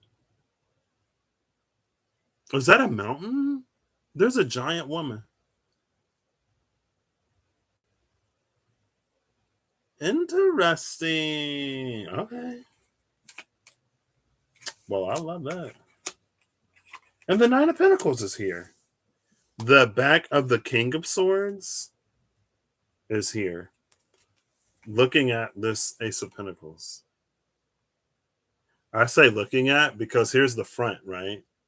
So with the way that the cards lay down, he is looking at this Ace of Pentacles. See? You see that? How he's looking at it? If I do that, there's that Ace of Pentacles that the divine is preparing and offering. Here's the divine. Oh, it was the back. It's the backside. Sorry. Oh, and it might cause towers because look at that lightning bolt. But not necessarily bad towers, but they might be rough towers because it's like the Nine of Pentacles is here. The Nine of Pentacles, not only is it like having enough, no problem. Not only is it having enough, it feels like it's almost like being a little set in our ways. A little bit. Or not necessarily set in our ways. It's like an expectation of a certain experience. It's really comfortable in the experience. And it doesn't have to be comfortable materially or financially. It's more like a mental comfort. Even if you don't like your life, it's like you know what to expect. It's like a familiarity more than comfort. It's being really familiar with the environment. The King of Swords looking at this Ace of Pentacles, that's going to drive this Nine of Pentacles to the Ten of Pentacles. It's going to cause a tower. Or it's almost like the lightning from the lightning is going to show this King of Swords where this Ace of Pentacles landed. And then the Hierophant, the back of the Hierophant is behind that. And the Hierophant is looking at justice. Ooh, girl, I don't know what this means. Whenever Hierophants face justice. But for the same way that this King of Swords is looking at that Ace of Pentacles, right? Because the Hierophant is facing justice. You see that? They're facing each other. There's the back of justice. They're facing each other. It's almost, I wonder if like the Hierophant and justice are having a private conversation. But whatever's going down between the Hierophant and justice, it's leaving an Ace of Pentacles for the collective. So, and then the Nine of Cups is behind justice with the Strength card. So, good stuff, good stuff. But it does feel like it's going to disrupt. It feels like it has the potential to disrupt. Yeah. I was like, hold up, what are all these cards? What are all these cards? It feels like it has the potential to disrupt the status quo or the way that we're used to things being done. But if it was me, I'd like disrupt anything you got to. Give me that ace, give me to the 10, please, and thank you. I'm ready to go. I'm ready to go. I mean, that's what I say, but in real life, you'd be like, oh my gosh, well, I don't know. Like, is it okay for me to have this? Is it okay? Should I really And it's like, yes, live your life for you. And that was another thing because it was like, well, I have enjoyed so much being able to help out family and spend a lot of time with my grandma and other stuff. And it's like, if I move, I feel like I won't necessarily be able to do that. But like everything is wireless transactions nowadays anyway. So if I can always still help out, I don't have to be home to help out. And I could just actually call my grandma more. When I'm not home, I can be really bad at maintaining contact. Cause I just be sleeping and eating sometimes, you know what I mean? My grandma be like, I ain't heard from your grandson. I'm calling to see your face. My mom would say the same thing. But I'm like, I ain't doing nothing. I'm just sleeping and eating, you know. Every now and then I might go on a walk. Okay. Do I even need this deck? Yes, I do. The left card points to the left deck in the Queen of Wands, and the right card points to the right deck in the Sun. Love this. So they're like in their positions. Um, this can read a little divisive, I guess, because of that.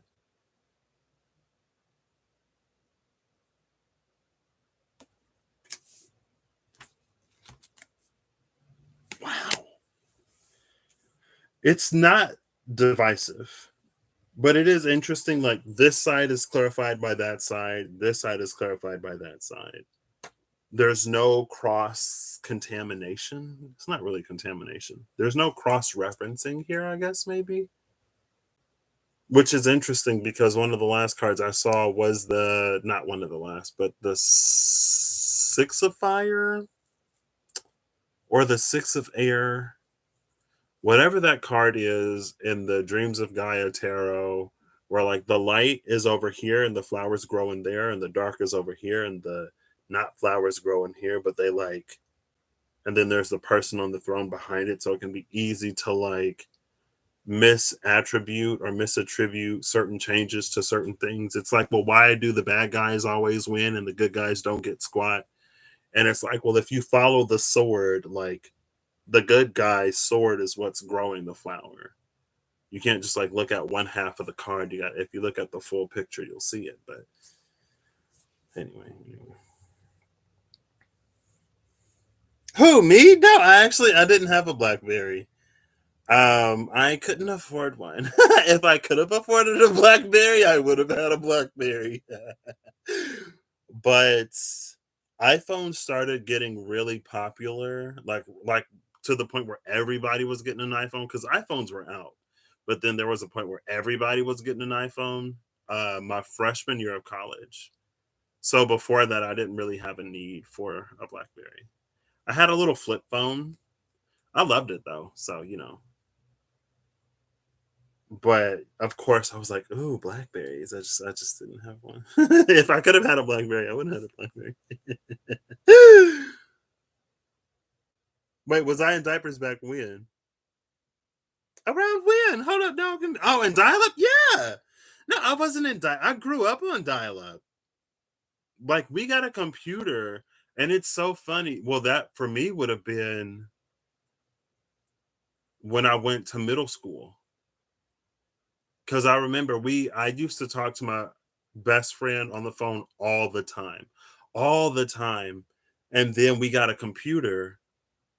And over the summer, I was like, I didn't hear from my best friend at all. And so I thought that something had happened. And so like I didn't talk to him for a long time.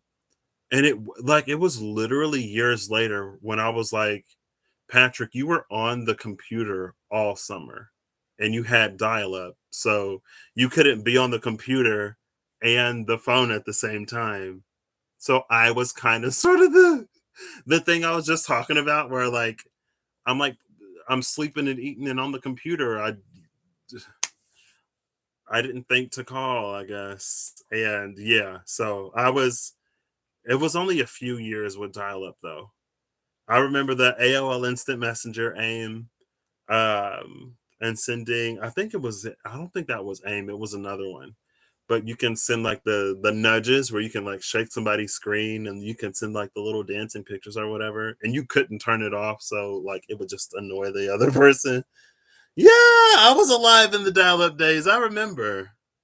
I lost my best friend for a few years because of dial-up. Well, because I was like on the computer, and then DSL came out and we got DSL, so you could be on the phone at the same time, and like playing World of Warcraft back in the day, like lagging horrendously because the computer, like the processor, the graphics card, nothing in our computer could keep up with WoW. But you know, and then when I finally got like a computer or a laptop that could run World of Warcraft, I was like, oh my gosh, it's a completely different experience when you're not lagging.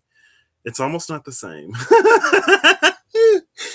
Anyway, yeah, I was alive. I wasn't in diapers. I was a fully conscious, on the computer way too much being. Um, I'm not that young, Steph. Yeah. I was like, alive during what? Okay. So let's do this side first. We're looking for the Sovereign of Wands. The Ace of Wands is the bottom of the deck. Collective is like on point. The Ace of Wands, the Five of Swords, and the Sun.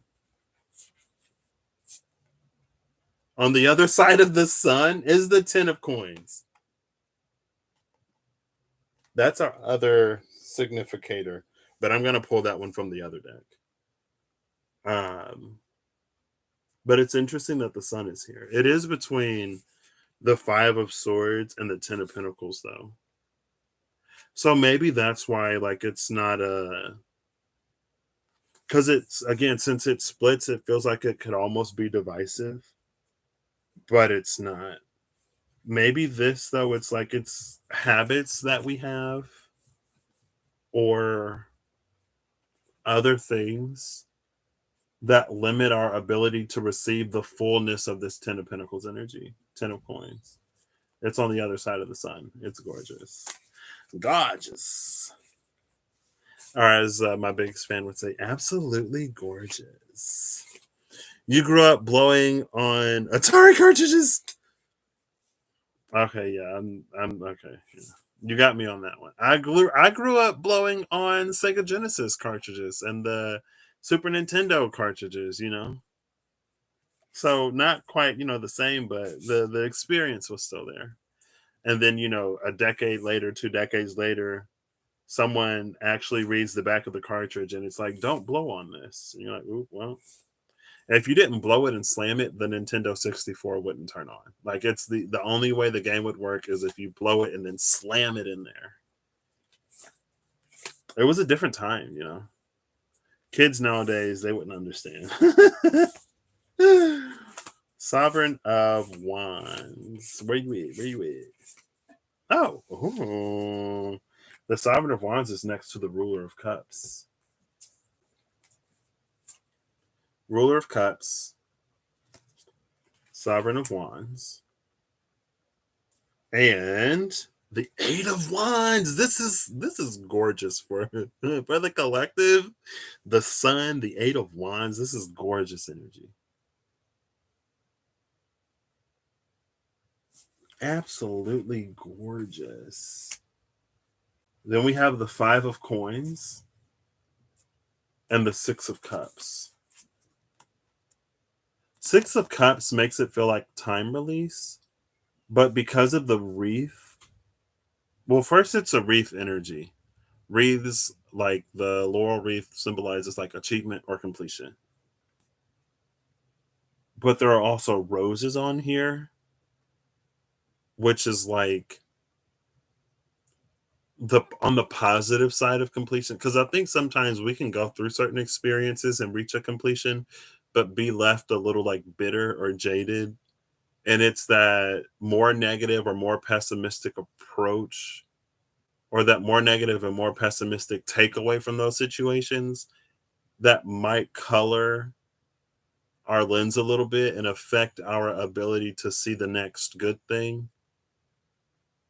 And I know sometimes it's like it's not necessarily spiritual bypassing, but it feels like sometimes we lean on spirituality or we pull on like this 5D love or whatever to help compensate for certain things.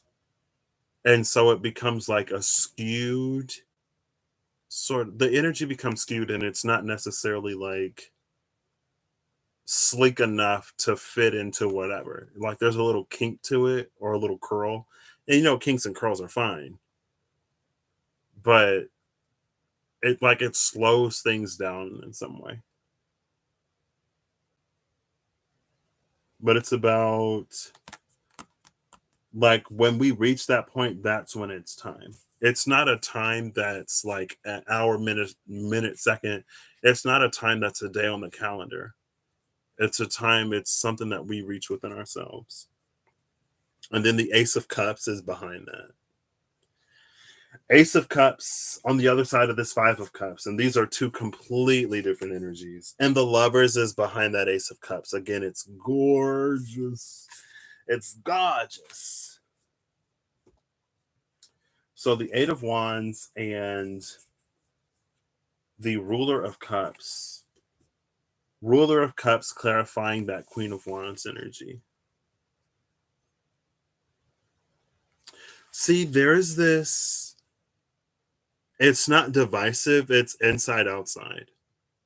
There's an internal transformation that matches an external transformation with this Ten of Swords. It's like this Ten of Swords, it's reborn into a new energy. Like it didn't die. It started its transformation journey here. The Ten of Swords is the cocoon. Like when you go into the cocoon, that's the start of Ten of Swords energy. When you exit the cocoon, that's the conclusion of Ten of Swords energy. The Nine of Swords precedes you, like making the choice to actually go into the cocoon. It's like you're ready to cocoon at the Nine of Swords. You just have to like allow the process to happen. So it's like the process starts here, it concludes here. And in this version of reality, in this world, everything is gorgeous. It's already done.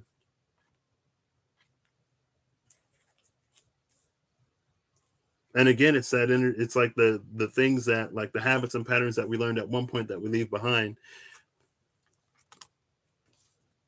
Like there's something about, and again, this Nine of Pentacles, it feels more like our conception of the world and reality, more so than like, the money and the stability and things like that. It's like we got really stable. We knew what to expect with the world that we're sort of like leaving behind. With this world, we knew what to expect. And it's about building a new stability and a new foundation in the now experience. And maybe like that's what's happening. Now we're building this foundation in the Nine of Pentacles so that we can receive that Ace and be at the Ten of Pentacles on the other side, rather than trying to achieve and maintain a Ten of Pentacles on like the dark side, right? Also with the eclipse, it's the space where they meet. But like the sun is out and it's bright. She waited. Oh, it's bright on the other side too. Both of these cards are like, I mean, it's more twilight on this side, but both of these cards are like sunny on both sides. On one, the sun is rising. On the other one, like it's fully up. But the Queen of Queen of Wands is whatever anyway. I feel like it was in this. Where is this? Oh, that's why I was mentioning it. Because there's this Four of Wands like outside the skull, but then there are also Four Wands that emerge from that third eye. And it's giving very much so like double crown energy. And again, for me, tentatively, roughly, the double crown is like when we transmit from our crown chakra rather than receive, right? It's like the divine always hears us when we pray, but it's like we ask the divine a question, and then with the crown chakra, we wait to receive the answer. But with the double crown, it's like holding an active conversation with the divine. So it's more like conversing and less like I'm sending you a message and you reply when you have time, and then you send me a message and I reply when I have time. It's like this very long and drawn out process that it's like, well, let me just call you on the phone and we can do this in real time. And it shortens it significantly type of energy. That's why I was like, it's both inside and outside. I was like, why did I go that route? That's why. So it's not divisive. It's just like both in and out. It's not like some of you will make it and some of you won't make it. I mean, obviously, like some people will choose and some people won't. Or it's like, and it's not all or nothing either. Like we can be in the sun and still have remnants of the experience that we had before the sun came up, before the sun rose. And it's just like, it's Pinnacle's energy, so it's gonna be slow, and the expectation isn't for anyone to necessarily change overnight, but it is like be open to the divine and the universe and life showing you what it is now slash what it can be, but more so what it is now. Now let's look for the sun on the other side. We have the Seeker of Cups on the bottom, followed by the Seeker of Coins and the Six of Cups.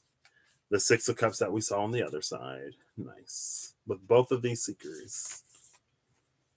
That feels like an older energy where we sought the divine. It almost low hanging fruit. It reads like seeking the divine in order to get a pinnacle.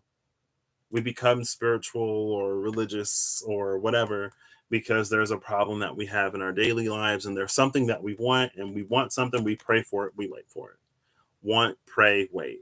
Want, pray, wait. Want, pray, wait. That's more like crown chakra receiving. That's like the slow communication. Want, pray, wait. Type of energy, yeah, because there's the clock up there waiting. Anyway, looking for the sun. The world is after what? The ruler of wands. What? Interesting. Seven of swords, 10 of cups, seeker of wands. Lots of Oh, there's our sun card. It's with the moon. The moon, the sun, and the Two of Wands. The moon, the sun, and the Two of Wands. And look, the moon, the sun, and the Two of Wands are all taking place like in the sky, right? This one is really quick. It's really simple. The Four of Wands and the Seeker of Coins. No, it wasn't. It couldn't have been the Seeker of Coins. It was the Hermit. The Four of Wands and the Hermit are outside of that. Four of Wands is the card of completion. It's a card of minor completions. It's like celebrating a milestone. It's like the marriage. It's the get together. But the marriage is like the beginning. It's the entrance into a new phase of life. Marriage isn't this like if you are in a relationship with someone and you're not married, or if you're not at that level of commitment, then like that's the end. That's the completion of that phase, sure, but it's literally the beginning of your married life. You know what I mean? So it's not a completion that marks an ending. It's more of a completion that marks the beginning, which I feel like is here somewhere. I've talked about it. But yeah, it feels like this is really simple. Like, and it's interesting. The sun and the moon are both here right next to each other. Solar eclipse, the sun and the moon are right next to each other. It's literally the beginning. It's like the divine saying with the Two of Wands, this is where you start. Or it's the divine saying, like, now go. Now go and live life and explore what the world currently is and see how different it is from the world that you left behind. So gorgeous, gorgeous, gorgeous energy for the collective. This is like absolutely beautiful. This is absolutely gorgeous. It's amazing. I love it. Collective energy has been kind of gorgeous. That's why I mentioned the double crown, because when I used the diceology, there was something like between the heart and the double crown, but then like Empress energy was coming in and like letting that penetrate all the way to the root.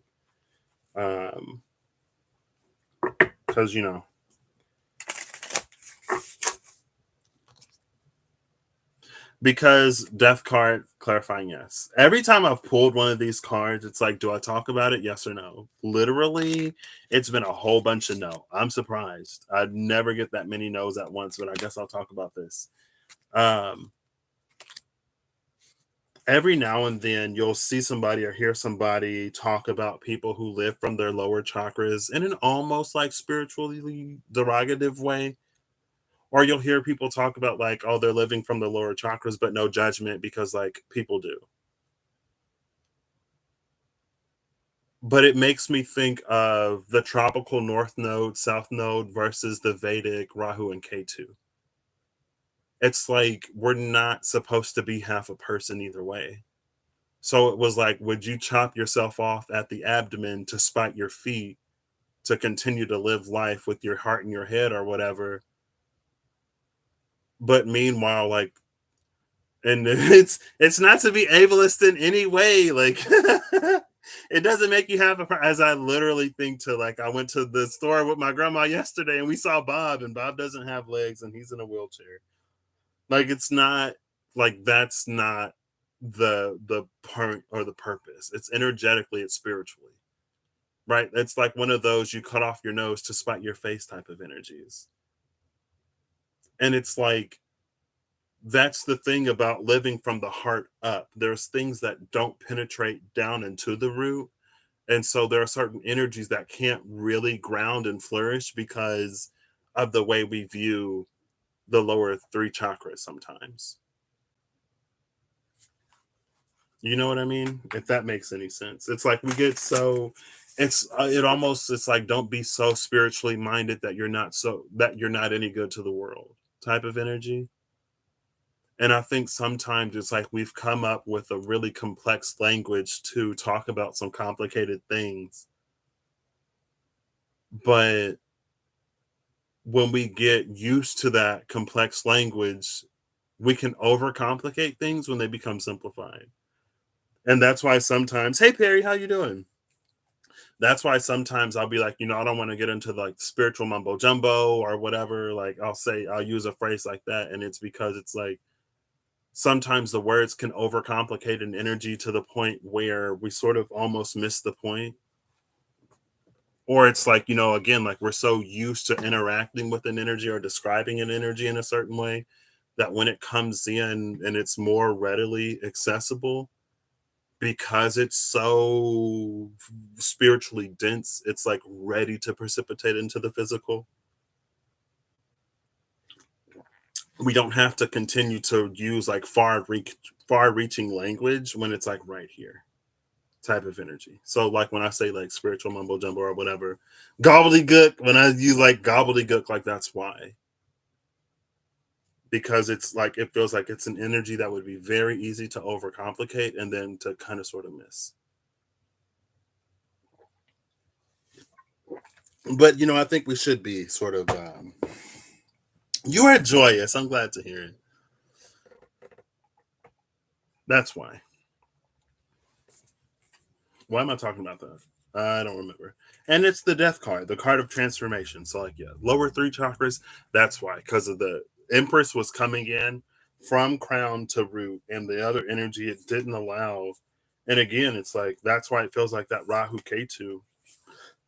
Like there are things that we still take with us. We don't completely forsake ourselves and all that we've learned and been through at this point. That's like, those who don't learn from their past are doomed to repeat it. Those who are too quick to sort of like move on or close the door or whatever, it's how you can end up repeating cycles and not even realize it or notice it until you're at the end, because you lost touch with the things that got you in that position in the first place. It's like you're so focused up here that you're not noticing what's going on down here type of energy. And I don't know if it's like to be mindful of that.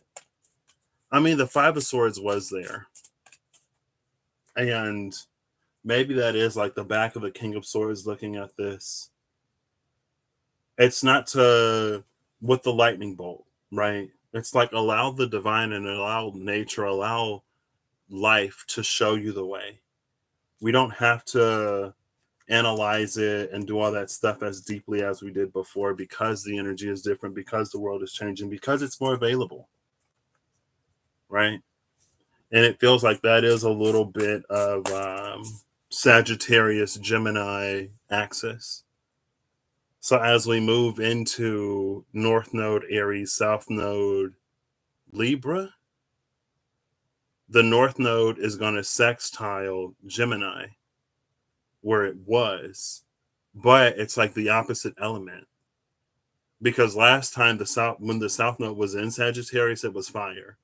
So that is actually going to trine the North Node. So it's almost like it can be really easy to like overly complicate or overly like hypothesize something to the point where we're not necessarily in the moment and acting and doing like Aries would.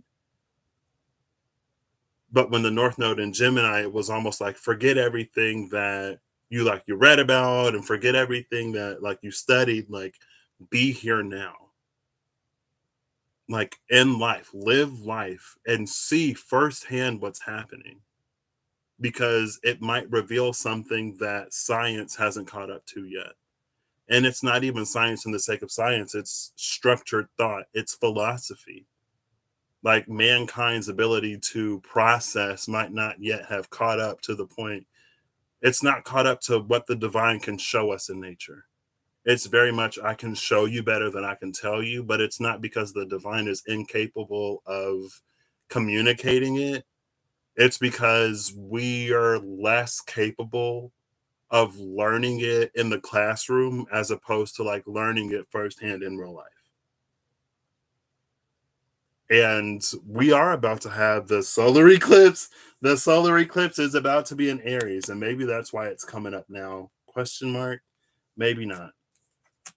Yeah, maybe it is because the nodes are still in Taurus and Scorpio. They haven't shifted yet, but when they do, it feels like there can be a tendency, or it might be really easy to like switch back into that South Node Sagittarius and get really spiritual and try to get really big brained about what's happening. But then it's like we can overcomplicate it, we can be too slow, we can miss it, we cannot see what's happening before our very eyes because we're so deep in theory, you know? And it's Sagittarius, so it's not like somebody's just coming up with nothing. It is like it's very researched, it's very well educated. On the books, it makes sense, but with the energy playing more on that like North Node Gemini, and again, it's like don't forsake all of the deeper level thinking and all of that, but also don't be so far into the book that you can't see what's happening in real time. So anyway, if that made any sense, take it. If it don't and it don't resonate, don't take it. You know what I mean?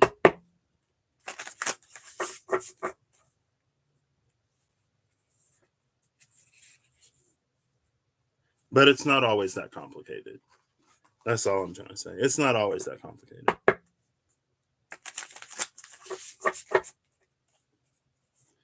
And that's not to say that Sagittarius don't know nothing and that Gemini is completely right. It's not to say that Libra won't mean any. Oh, wow. The North Node is about to shift into Aries. That makes so much sense. Sorry. That's not that we forsake everybody else, but it's about learning balance. And maybe the North Node is where we're lacking. So we pour into that a little more and we pull back from the other a little. We pour into one a little more. We pull back from the other a little more to rebalance the scales. We're not trying to go from this to this, right? We're trying to go here. And when we're trying to get here, maybe we'll do one of these things and then it'll settle out. But we don't want to completely just like flip the dynamic because that might not necessarily be the answer or solution either. Again, use your own intuition and discernment. But it is that like it's the tropical versus Vedic way of thinking about it, where we completely forsake one and throw everything away, abandon your lower three chakras because they do nothing but keep you in your monkey mind, primal, instinctive, eat, sleep, and sleep, get around. And it's like, no, like the lower three chakras are more than just that. But maybe not. You know, we all have our own truths at the same time. So who am I? Who am I? What do I know? I'm just a young child. If you can't see, I'm a child compared to a lot of folks. What do I know? Final card from this version, please, because I'm ready to be done.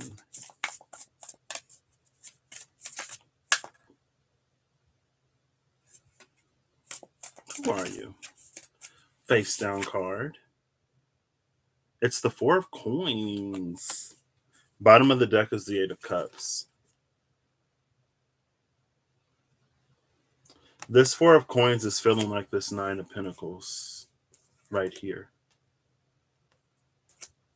This is when it's almost both cases. When our attachments prevent us from being able to move further and to see more with the third eye, or when our lack of being able to focus, our lack of being able to see something for what it is, gets us to move on. But it's like, again, like we move on before we even really fully learn the lesson that we were supposed to learn. So we end up in the same situation. And we just keep hitting it over and over and over and over and over again, to the point where we think that there's nothing more to life. But then you go to that Einstein, the definition of insanity is doing the same thing over and over and over again, but expecting a different result. But we have to be able to look at what we're doing and where we're coming from, and we have to be able to look at ourselves fully in order to really realize and recognize whether or not we're doing the same thing. You know what I mean? And it's about more than just what we're doing. It's also like about motivations, it's about feelings, it's about a whole bunch of, it's everything, because it's the whole of our being. Let me get one more though. Did I misread that, or is that what it is? We'll pull this card right here. Who are you? It's the ruler of swords. The ruler of swords is the one who's facing that ace of pentacles. This is the ruler of swords that knows everything. This is the ruler of swords that watches. That's the thing about the king of swords. To me, and I'm the person doing this reading, so the divine is going to talk to me the way that I need to hear it to get it. It's like a lot of people call, not a lot of people, the king of swords is traditionally more like cold and more head over heart and more purely like analytical and logical. But I feel like that definition of the king of swords incorporates a lot of the king of swords shadow. The king and queen of swords, like they're smart enough to know when they don't know something. And the king and queen of swords in their light, the king and queen of swords not in their shadow, not so proud with a head too big and an ego too fragile and frail. They're not so smart that they won't listen to the person that actually knows the answer. The king and queen of swords in their light, like they seek out the intuitive. They seek out the heartfelt and the emotional, because they know that those things also, number one, exist. Like they know that those things exist and that they influence and impact not only like people and the choices and decisions that we make, but they know that, again, like there are forces that their own understanding can't completely account for. So the king of swords in its light isn't going to be the one that's like, well, I don't understand that, so we're not going to do it. The proud, egotistical king of swords in its shadow, yeah, that's the one that's like, I don't understand it, therefore we're not going to do it. But that's like, and if that's our approach, then we'll just continue to like not understand it. We won't get it. We'll be the insane one doing everything over and over. That would be the king that no matter what they do, can't improve the situation of their kingdom, can't get their subjects to like them, can't win a single battle. And that's because it's the king of swords. That's the one that tries to find fault in everything else. Well, what's the one common denominator? What's the one common factor in all of these situations? It's that king of swords. What's the one thing that the king of swords isn't really looking at because they're so flawless and smart or whatever? The king of swords. You know? And again, like, you know, we can do and be whoever and whatever. But a true king of swords, like the smartest people know that they don't know everything. And the smartest people know how to listen to other people. Now, if you listen to like egotistical and egoic genius, that's one thing. But it's like, how smart are you really if you don't know that you don't know and that this person knows, and you're just not going to listen because like you can't understand it?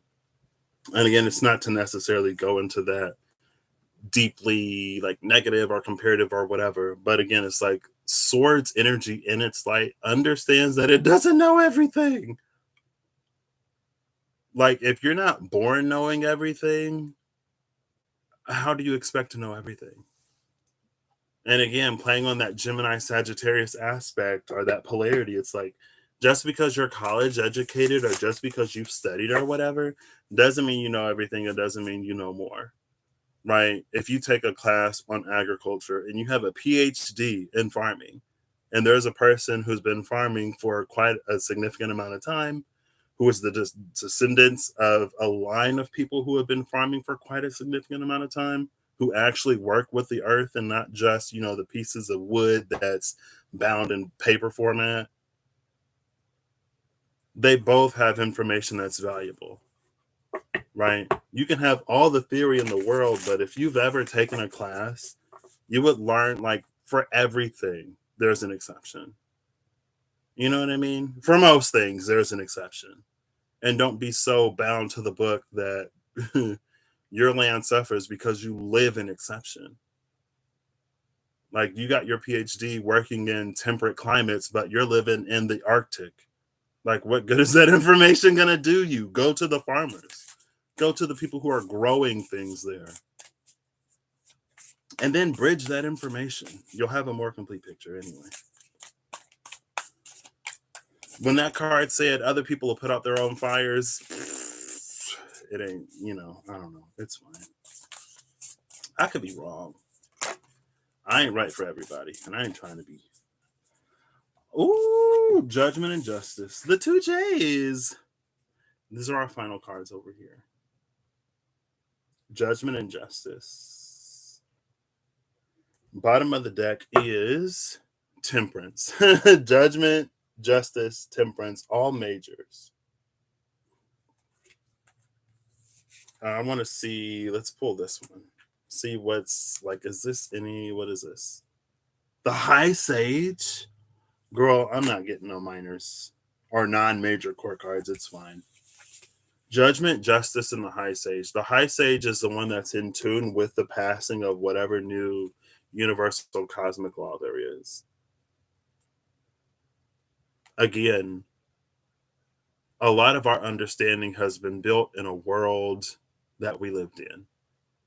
And if we're manifesting anything different, and if we believe that the divine will deliver on a completely different manifestation, it's not necessarily always wise for us to treat the new manifestation as our old experience. Like, that's why you asked for something different, right? And if you believe that you're going to get something different, why are you treating your something different like the thing you already have / had that you don't want? And again, I feel like that's where we can, like, overcomplicate things. We're applying old laws and old rules to new situations. And we wonder why it seems that humanity goes in these repeat cycles. It's like, well, at what point are we as people going to be better? And I guess that's just maybe it's in justice and judgment. At what point are we as people going to be better? Yeah, there were things that we didn't know back in the past. And yeah, back in the day, you could do or say or couldn't do or say this. And yeah, that was back when we didn't know whatever.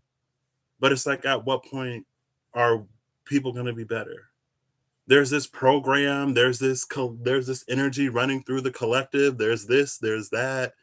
But at what point are people going to be better? At what point are we going to take accountability for our own actions? And it's like, yeah, when we didn't know this or we didn't know that, or if we were experiencing something else, we were doing our best. Everybody was doing their best. But at what point are we going to do better? Is, I was doing my best at the time going to be our excuse to not do better now, to get a better future? Or are we just going to, again, it feels like the answer isn't even necessarily like, well, let's just scrap the board and pretend like none of that ever happened. Because how easy is it to end up in the same exact position? It's all major arcana energy anyway. So,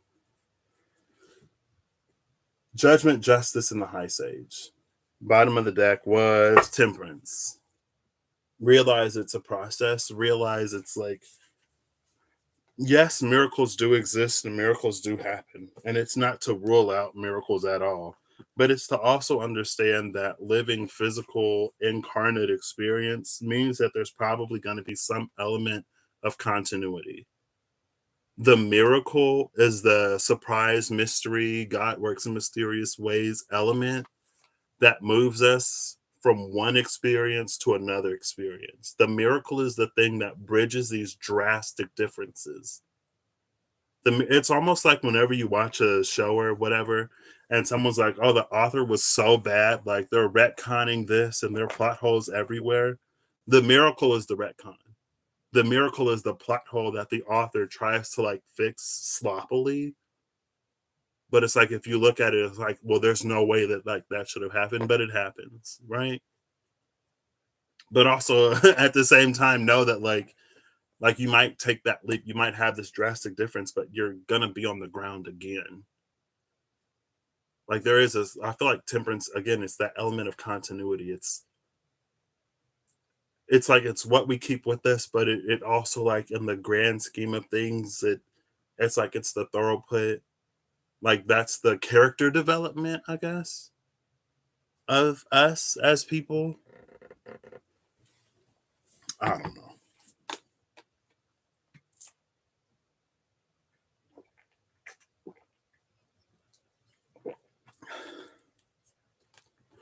But then again, after the miracle, it's like, okay, well, now what? You won the lottery. Congratulations. Now what? You got that job that like you really wanted, but you didn't think you would get. Like, now what? Like there's life after miracles. We keep living. And when those problems aren't problems anymore, now what? You know? I don't know anyway. I got one more deck to get a final card out of. Again, like collective energy is so gorgeous and it's so beautiful. And I would personally like I would just hate to like I would hate for anybody to not seize that opportunity. But like Amanda said best, like the divine knows and the divine is there. So why are you worried about other folks? You know, just like you make your own choices and decisions, other people do the same. And it's not to say that they'll miss it. It's just like it seems like sometimes we're so quick, or sometimes we can be so quick to latch on to what we already know or what we already understand or what's already been sort of like written and documented to the point where we don't even necessarily see the new thing fully for what it is because we're already trying to prescribe it something that already has been. But at the same time, we don't like labels because labels don't define us or blah, blah, blah, whatever. It's just like it doesn't make sense.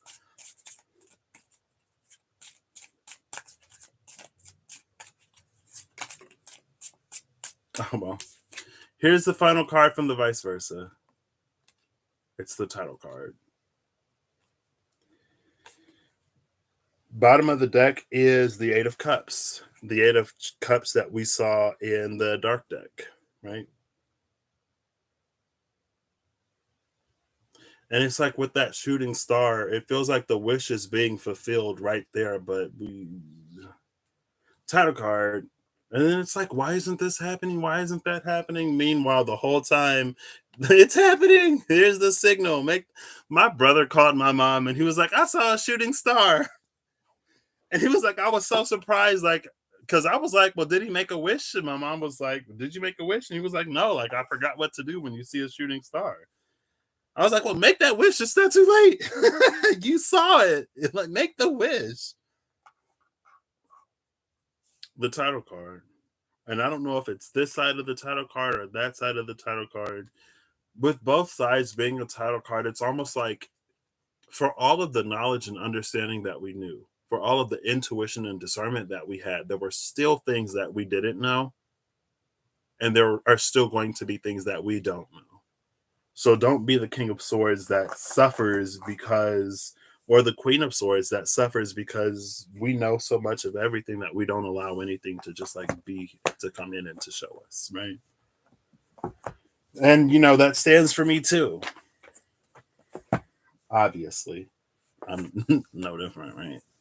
But it's just like in terms of like people and the way that we live our lives and make choices and decisions, like we're not necessarily going to miss it. There's so many no's in this deck. You didn't see this deck, but I used it, so I'll show. Well, that's the end of the video. You can see my phone box You see, that's my iPhone box and that bag right there. What else is it? One of those bags I got from the card store, so it still has like candles and stuff in it. What's the other thing? I don't know. It's fine. Whenever the energy shifts drastically, I guess enough, my camera just. It's been a minute since the camera failed. Trying to put me all on blast, huh? That's like, well, you airing everything else out. Show folks this dirty room. I'm like, okay, calm down. Chill out, Hold up a second. Don't get too crazy. Oh, come on, it fell again. You made it this whole time without falling. I'm gonna switch to my laptop. Oops. I'm switching to the webcam. I don't feel like fighting with this thing. Excuse me. Now I gotta fight the camera. Again, like the energies are shifting so drastically. Can you believe it? My camera won't even stand up straight. I just switched to the webcam because I don't have to fight with it. I am gonna get this. The Knight of Pentacles is the bottom of this deck. So again, like I said, I've been using this deck. Like, am I going to talk about this? Am I going to do that? Whenever I have a yes/no question, I pull a card, and whatever the card says, I did. It gave a lot of no's. So the one yes that it gave was the Death card. Was that whole like how we've gotten so used to how the world was and our own interaction and relationship with the divine. But that was another energy that came out at some point. It's like the divine is growing closer, are drawing closer. So we don't have to like jump through the same hoops, or we don't have to try as hard to like see, like things are becoming much more simple. So we don't have to continue to, but I had that dream. It was a dream of like, it was on the side of like the elves or whatever, the folks who lived in a place where magic is. And there were people who were coming basically from this side, and they were like, welcome to our world. Like, we have magic and all this other stuff. Cause I was there and I was like, they ain't got magic on the other side. Like, we have magic, but we ain't got magic. Like, y'all got magic. And they were like, we have magic. And the people were like, oh, yeah, like, we know magic and we know how to do this. And it's like, no, like mana. The mana is so much more richly concentrated here that you don't have to jump through all those hoops, and you don't have to use such complicated processes to activate that magic. It's just like readily available. But it's like if you move into that still following the same whatever, it's like not only is it slower, but who's to say that it'll work? Because like physical laws such as like gravity and stuff like that are the same, but spiritual law, energetic law is different because it is much more readily available. But that's something that Gemini would pick up on real quick. That's something that it would take Sagittarius a minute to pick up on, because Sagittarius would be like, well, I did this and I did that and I'm following all the steps and nothing seems to be working. And Gemini's like, oh, like you literally just like do this and then bam, it's there. I don't know. Maybe not. Who am I? So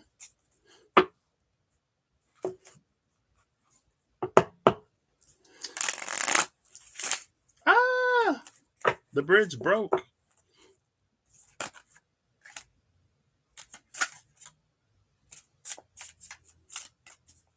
The Four of Swords. Four of Swords, Page of Cups, Six of Swords. Four of Swords, Page of Cups, Six of Swords.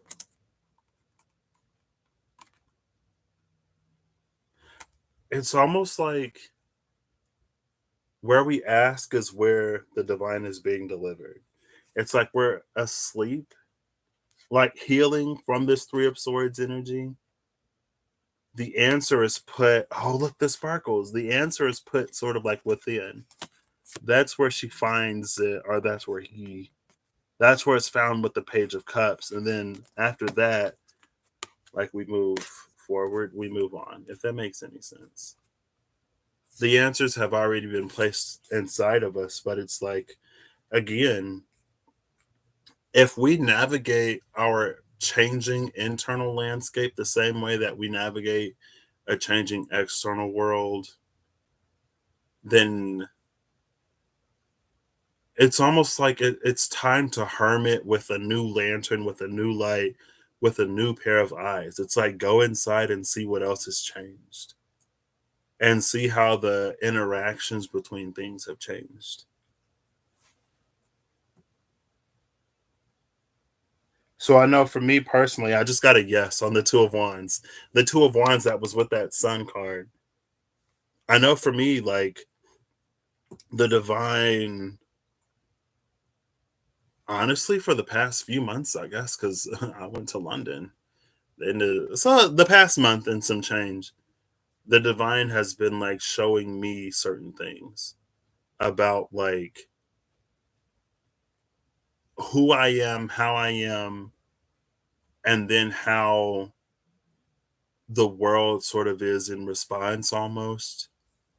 Um, it's a personal relationship, and just like we learn the divine, we learn ourselves. We learn how we personally communicate with that double crown energy. We learn how we personally communicate with the divine, and then how the divine tells us that like we're being listened to or we're being heard, right? And so it has been a time of that for me. I was with Kirsty one day. I don't know if I can't remember if I like fully told her or not, but I was with Kirsty and somebody came up to us and they said something, and for me that was like a huge confirmation, which then was like part of others. Um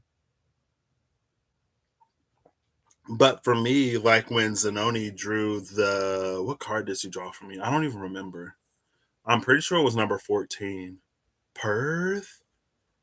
When Zanoni Snowflake drew Perth for me, and I was like, I understand what that means personally, but I'm not gonna get into it on here. That's when I was in London, I'm pretty sure, because I didn't have my Lafruma with me. Um, it was one of those things where like I had a lot of internal resistance against it within myself. And so there was a lot of like basically breaking down that resistance and some other stuff. And it's just like there were so many things that it's almost like I got all the pieces like jumbled up. And when I arranged them in certain ways, it made sense. But then it was like put in its proper place and it formed a coherent sentence. And I was like, oh, well, let me proceed to continue to not do anything. Almost in a way. But it's just that, like, the intuition, the discernment, like, it's happening. It's like the divine is talking. Are we listening? And are we like updating our lexicon at the same time? You know what I mean? It's almost like things were encrypted in a way, and the encryption's been removed. Either the encryption's been removed or like there's a step down in security.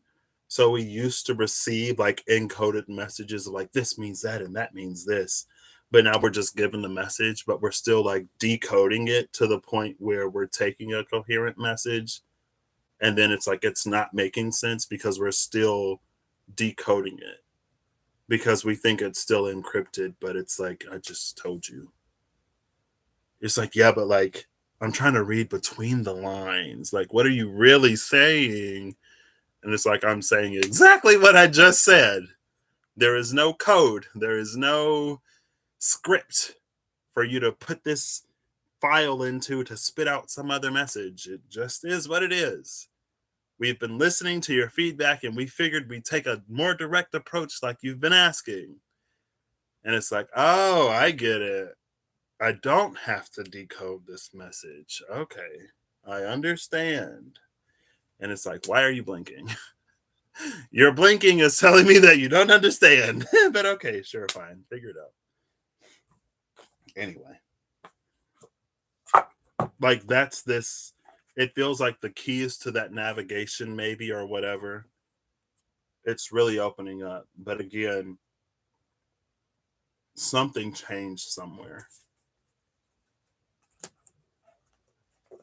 Maybe it could fully be just me. I am a firm believer that not everything that I experience is collective. Also, I'm literally like I'm coming out of my Saturn return. Uranus is transiting between my rising and my moon, and on top of everything else happening. Like when I was in my Saturn return, I'm like, I don't know what's me and what's collective. But I know what I'm going through, and I'm going to focus on like what I'm going through, you know. I don't know if y'all are going through this too. I can talk about what I'm going through. I can share, and if y'all resonate, then like, yeah, okay. But like now that my Saturn return is over, Saturn is going to be conjuncting my sun at the same time that Uranus is conjuncting my moon. So it's going to be quite a time of significant change, right? You know, so luckily, my Saturn is late Aquarius, so it's gonna take Pluto some time to like come and hit my Saturn, while Saturn is hitting my Sun and Uranus is hitting my Moon. I got planets all over the place. There's like almost never a time where something isn't affecting me in some way. So, but I learned to live with it. You know what I mean? So anyway. Thank you all for being here. Um, I hope you're having an amazing whenever you see this. I hope you're acting in alignment to make all that you wish to experience your reality. I hope you're in a position to let this ooey gooey, soft and chewy, gorgeous, gorgeous, gorgeous energy lead you forward. Um, Almost with that Six of Swords, it does feel like it might wrap back around to certain places that you may have been to before or experienced before. But if you keep your eyes open and if you keep yourself aware, you might notice that certain things have changed. And so it might not be exactly as it was when you left it. Right? It might be, who knows? Use your own discernment because I don't know. I don't know. So yeah, thank y'all again. I'm never necessarily the best with the chat. I'm sorry. But I'll catch y'all the next time I see ya. Um And I don't think there's anything that I have planned so far. I wanted to do the Ten of Swords thing, and I just did it. Yeah, I did pretty much everything that I wanted to do. See you later, Perry. Bye, Steph. Oh, I gotta pee.